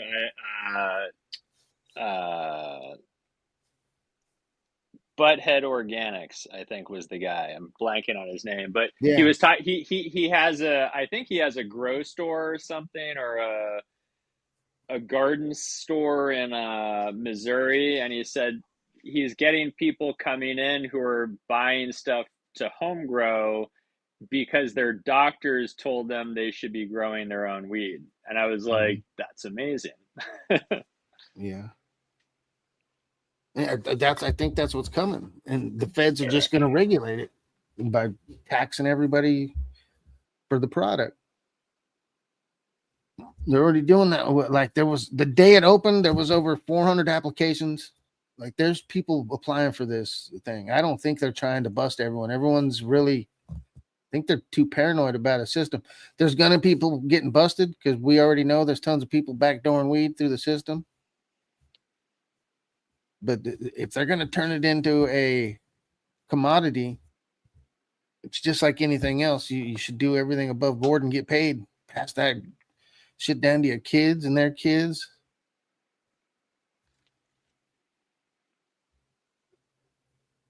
But there literally is a conflict between having Schedule 1 recreational and Schedule 3 medical cannabis.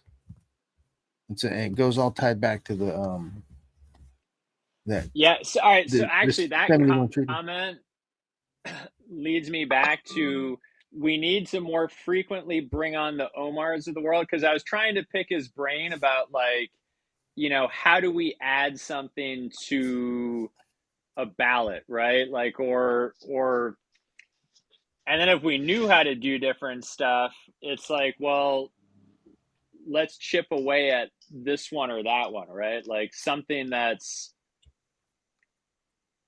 like, if you knew how kind of government or things functioned, you could band together and make shit happen, even with no budget, right? And you got to do that locally. Like you said, in there's- Oklahoma right now, you'd have to have people in Oklahoma doing something right there, and not the whole But community. that's what's cool about that is national, but it's like we can be where they are because we have a community of people who live in every state and country. And it's like, hey, anybody in Thailand right now, like they're having some, or like we need people to do X, Y, and Z. Oh, this is the stuff already separated. Oh. No, that's why again, like over the next couple weeks, and this was kind of the overall takeaway from Omar.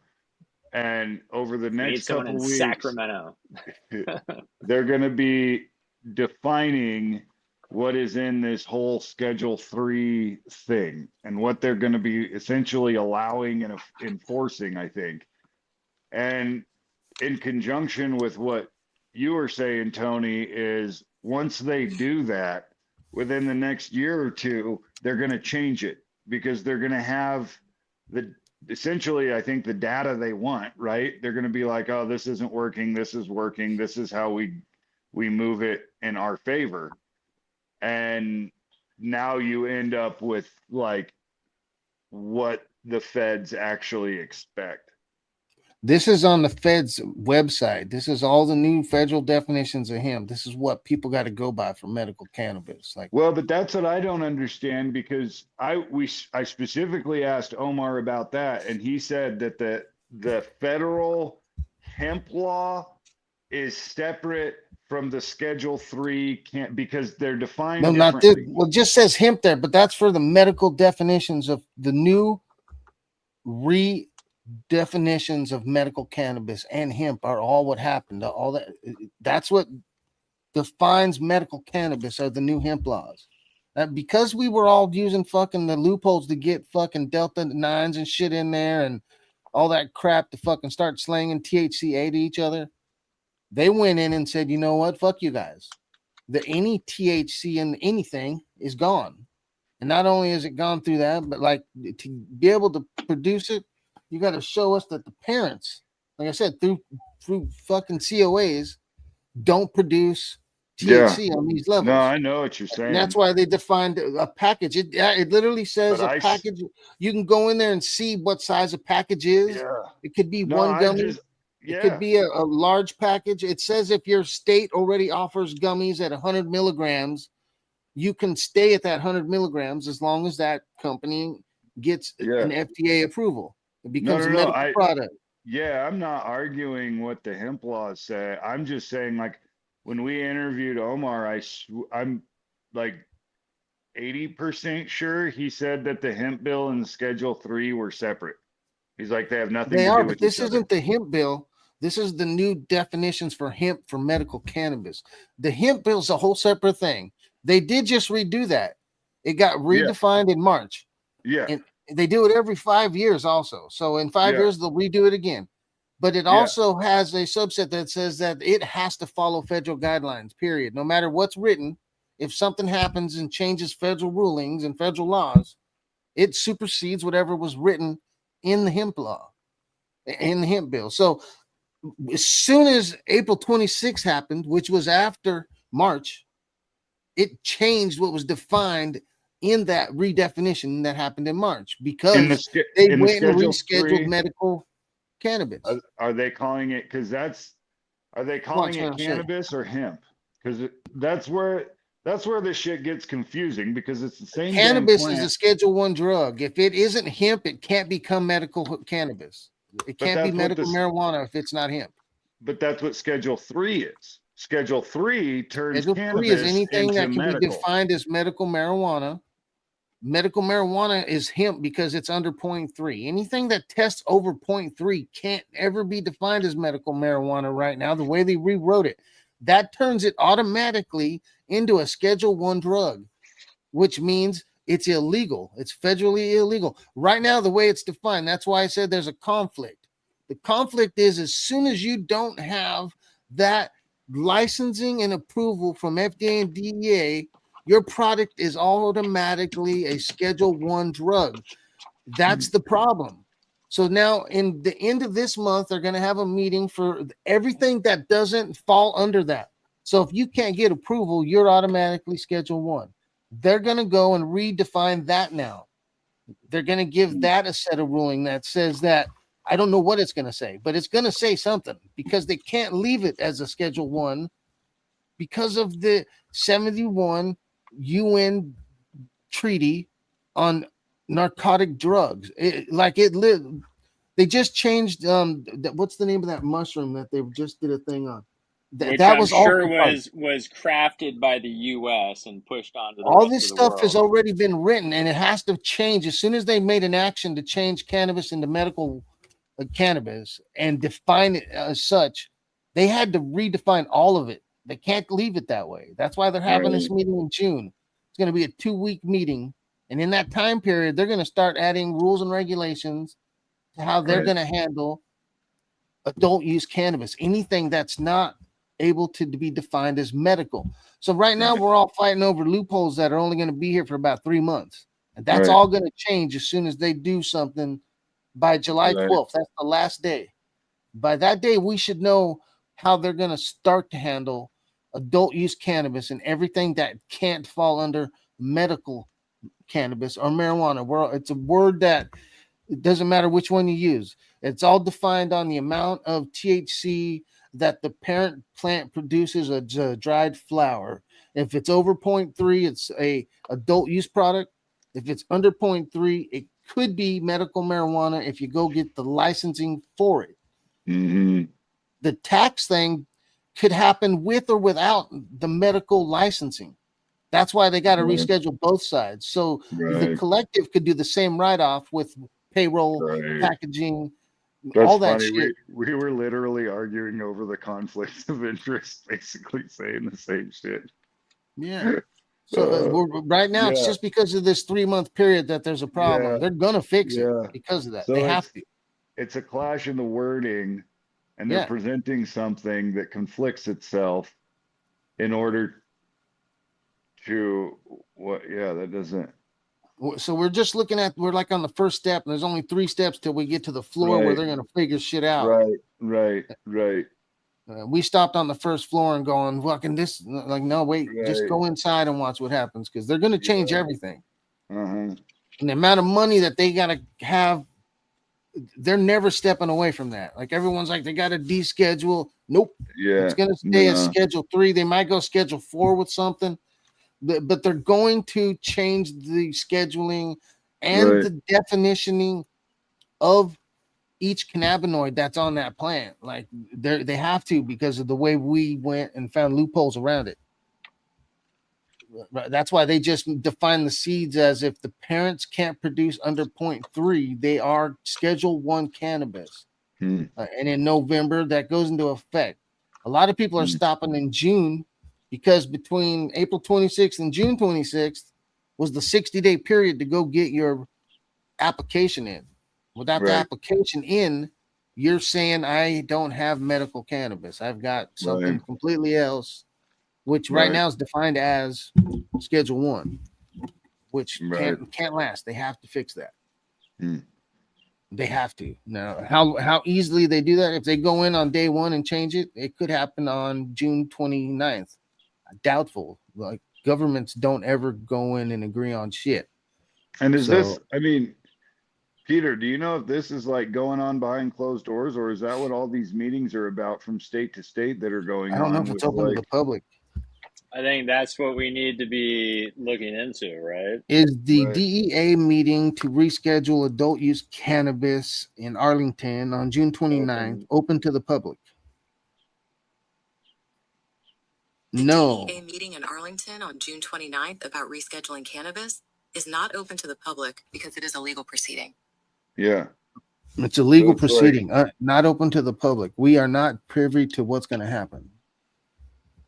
So so they're being forced to define all of this shit. They're forced to essentially redefine what medical hemp is and what medical cannabis is and what falls into those categories. And at the end of the day, you may not need a DEA license. There's a possibility that you could not need a DEA license by the end of this whole thing. Yeah. You don't need, you won't need one. You only need that license to say that I'm selling a product that's a medical hemp marijuana product. It falls under 0.3 period.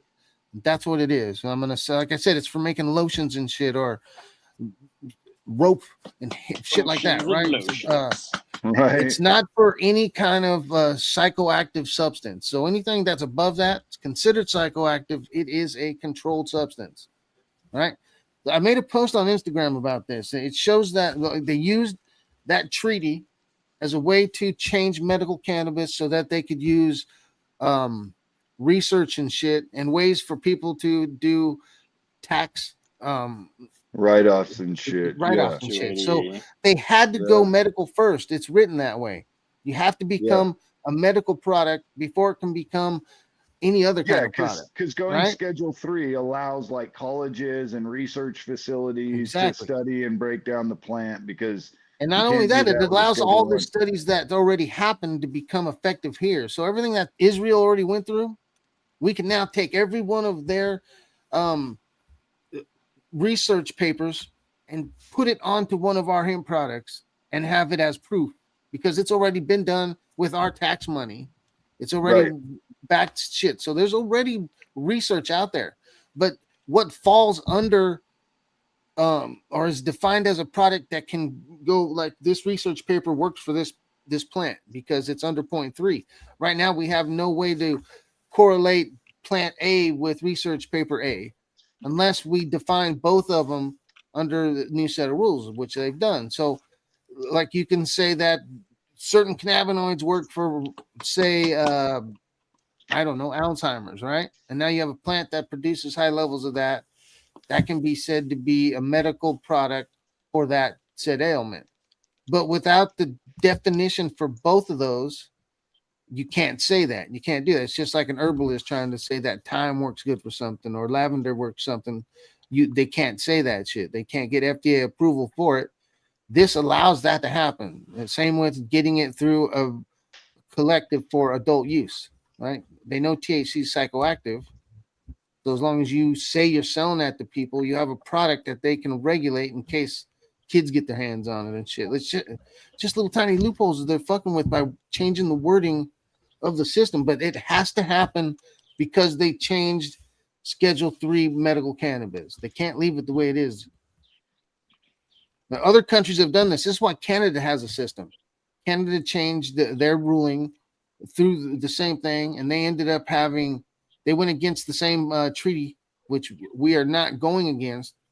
We just went and redefined stuff. We're slowly going about it to change the scheduling of the drug. The scheduling happened in 1961 treaty.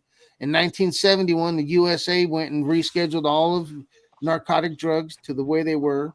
And now those are all changing. Mushrooms, cannabis, all those things are changing, and they're all worded in that paper. Right. They'd have to do it all. They just haven't. That's the problem. They started, it's like saying that only Kushes are good to smoke, and they didn't say nothing about the rest of cannabis out there. Right. And they will. I just don't know what the hell they're going to do, because they could do so much. They're not going to do it the first time. Like you said, next year, they're probably going to change everything. They might do it in 6 months. Who knows? But it's going to take a while for like the licensing and approval to go through. That could take a whole year for them to look at.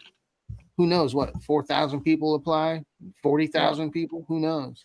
Yeah. And they haven't set up any way for them to regulate it. So there's no money put into the system to set up regulators. They just set up a definition for the stuff. So they have to use some of the taxes being put in to now set up regulators that they define, because the only regulators we know of are DEA.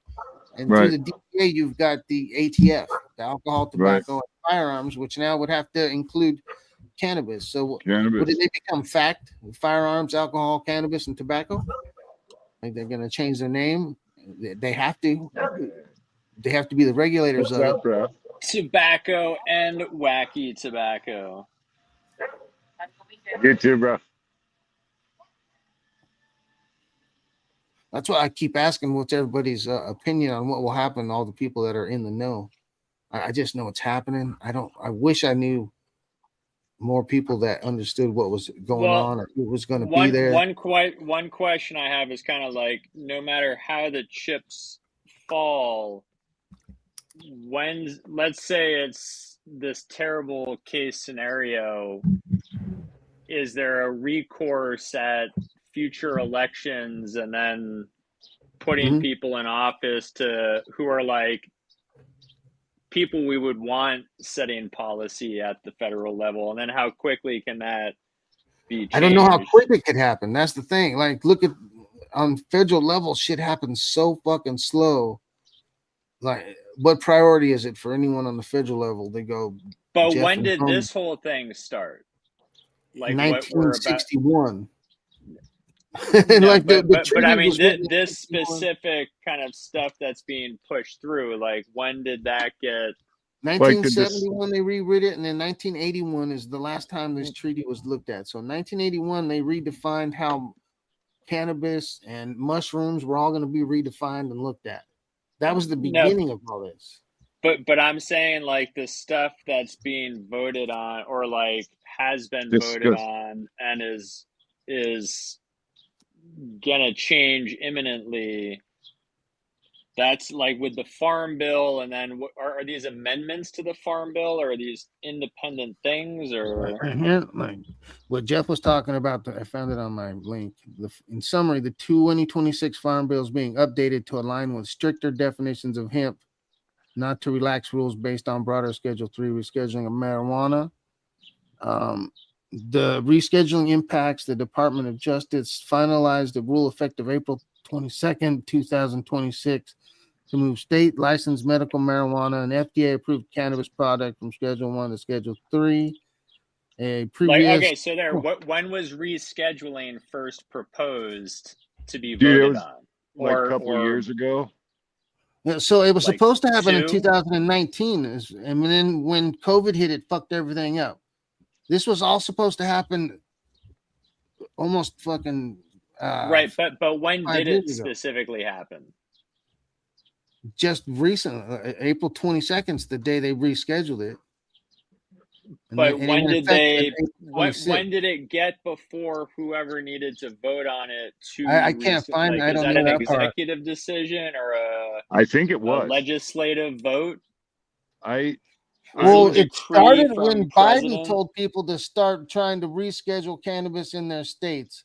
And then Trump made an executive order to redefine hemp. That was the beginning Okay, of so all of that executive happening. order. Yeah. So both That's of the what I was saying. presidents said something on The rescheduling discussion cannabis. about it, yeah, the discussion about it started a few years ago. I remember it's been a heated topic for a while. Yeah. And then it never happened, and everybody was like, "Ha, see." And now Trump's like, "Boom, executive order," and was based. I'm pretty sure it was an executive order. Was basically like, "Nah, we're doing this But to so is the Schedule 3." implication there that the next president could executive order something in a different direction? That's what I'm. Well, the curious executive about, order too. only tells Congress to get on their ass. Only Congress can redo it, and it comes through the same treaty. The treaty says only that the DEA or Congress has the power to reschedule cannabis, not a president. And the now president they're can only forced. tell them to start doing it, like get to work. So now they're forced to, now that they've all been like, okay, we'll move it to His Schedule 3, get obedient off our band ass. of beta boys. Yeah, now they're forced to define medical hemp and medical cannabis somehow together. They've got to come together and be like, okay, this is what medical hemp really means, and this is what medical cannabis really means. So right now it's kind of up in the air. And that'll mean, depending on what they come down with, that'll depend on whether or not the DEA is going to actually enforce people having licenses to produce medical cannabis. Which again leads me back to, and this is one of the questions I had for Omar, was that could be a potential for anybody who's a medical cannabis caregiver as a card holder in their state could potentially qualify as medical cannabis, which means they get to write shit off on taxes. They get to, I don't even know, like coordinate with doctors. Like, have you tried to have you applied for the license to be a medical cannabis producer? No. But that's what I'm saying. None of that stuff would apply to you then. Without doing that, you don't apply as a medical cannabis producer. You're not using medical cannabis. Without that approval, whatever you're fucking with isn't defined as medical cannabis. The new laws went into effect on April 26th. Everything before that we used to think as cannabis and hemp, but none of that. Okay, so they redefined the wording. So none of that changes when they come back with this definition of what they're talking about with Schedule 3. It was redefined. Anything that, like I keep saying, the only way it becomes Schedule 3 is with a DEA approval. Nothing else makes it that. It doesn't, even if you test 100 plants and they all come back at 0% THC, if you don't get approval, that's still Schedule 1 cannabis under the new definition that happened April 26th. It all changed because of the way we were using loopholes to get Delta 9 into the fucking system. So they went and redefined what hemp is. So without it being hemp, it cannot be medical cannabis under the new law. It all becomes Schedule 1 narcotics, which is that is the contradiction. You can't have Schedule 1 and medical in the same breath. They have to figure out how to change that. That's where the new meeting comes in to say what's going to change, how we're defining recreational adult use cannabis so that we can also Schedule 3 that shit. Or make it Schedule 4, anything but Schedule 1. They have to get it out of Schedule 1. Why? because what you just said is a medical producer that doesn't go get and apply for a DEA license, you have a Schedule 1 drug. If you want to use the tax loophole, which is available even without the license, because they've scheduled cannabis, they went and did something. The only way you can go get those reliefs is through the Banking Act.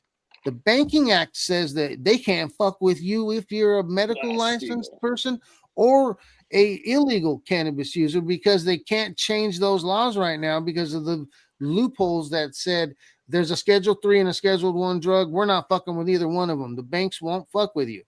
The only way the bank can change that is through the Banking Act. The Banking Act changes that through them rescheduling adult use also, so that there is no Scheduled 1 drug unless you're just a criminal. And we're not fucking with criminals, but anyone that goes and gets this regulated license through either the FDA or the DEA becomes someone that we can bank with. So now you can go get your IRS paperwork. You can go get your tax deductions. You can tell people you're hiring people to work in your collective. Without the scheduling changing, you can't do none of that stuff. And without the approval, you can't say that the cannabis you're growing in your setup at your house or in your facility that you're offering to anyone besides yourself is any form of medical cannabis. You cannot do that. That's why I say it's just like someone that makes balms or something out of herbs. An herbalist cannot tell you that what they just created works for relieving arthritis. They can't tell you it's a medical product. The FDA will send them paperwork that says cease and desist, or you're getting sued. That's what will happen. But they can cannabis. say this is an awesome bomb, right? Yeah, they could say cool stuff like that, but they cannot tie any medical properties to it. So without that license, you can't never say you're growing medical cannabis no more. When last month, or like in March, you could have, because it was defined as medical cannabis. It no longer is without that licensing. And if you don't put in for the application gives you whatever window it takes for them to look at you and say yes to be okay. So you get this window to operate no matter what until they say you're good or you're not. If they decide you're not, then you have to stop. If they decide you're good, you'll get an approval and you can continue with medical cannabis as you're doing or as they say you can do it. Without that approval, you're a Schedule 1 drug producer. And right now, technically, there should be some kind of some kind of law that you've got to fucking fall under that you're breaking. That they've got to fix that. That's what's coming between June 29th and July 12th. The July 12th is the last day they have to put in effect new regulations on anything that's not medical, because they've already put definitions on medical, and it's only medical with that approval. Great to find out is who are all the people swarming around the people who write all that. Yeah. And what are they saying to them, right? Like that's what we need to. That would be fucking would have been nice. Yep. All right, fellas. I got to get going into my garden work. Yeah. It's starting to make me anxious. I want to do it so bad. Into the garden part of the day. Gardening. Nice. I gotta get my beds going and all that fun stuff. Tony. Yeah. I love shooting shit with you, bro, every single time. Appreciate you, man. Yeah, bro. And we'll figure out Beau for the future. Yeah. Yeah. I want to really chat Beau with him. knows economics. Yeah, it would be fun. Beau knows this. Beau knows that. I don't know shit. But Beau don't know jack. Because Beau can't. All right. Later. All right. I only know elbow.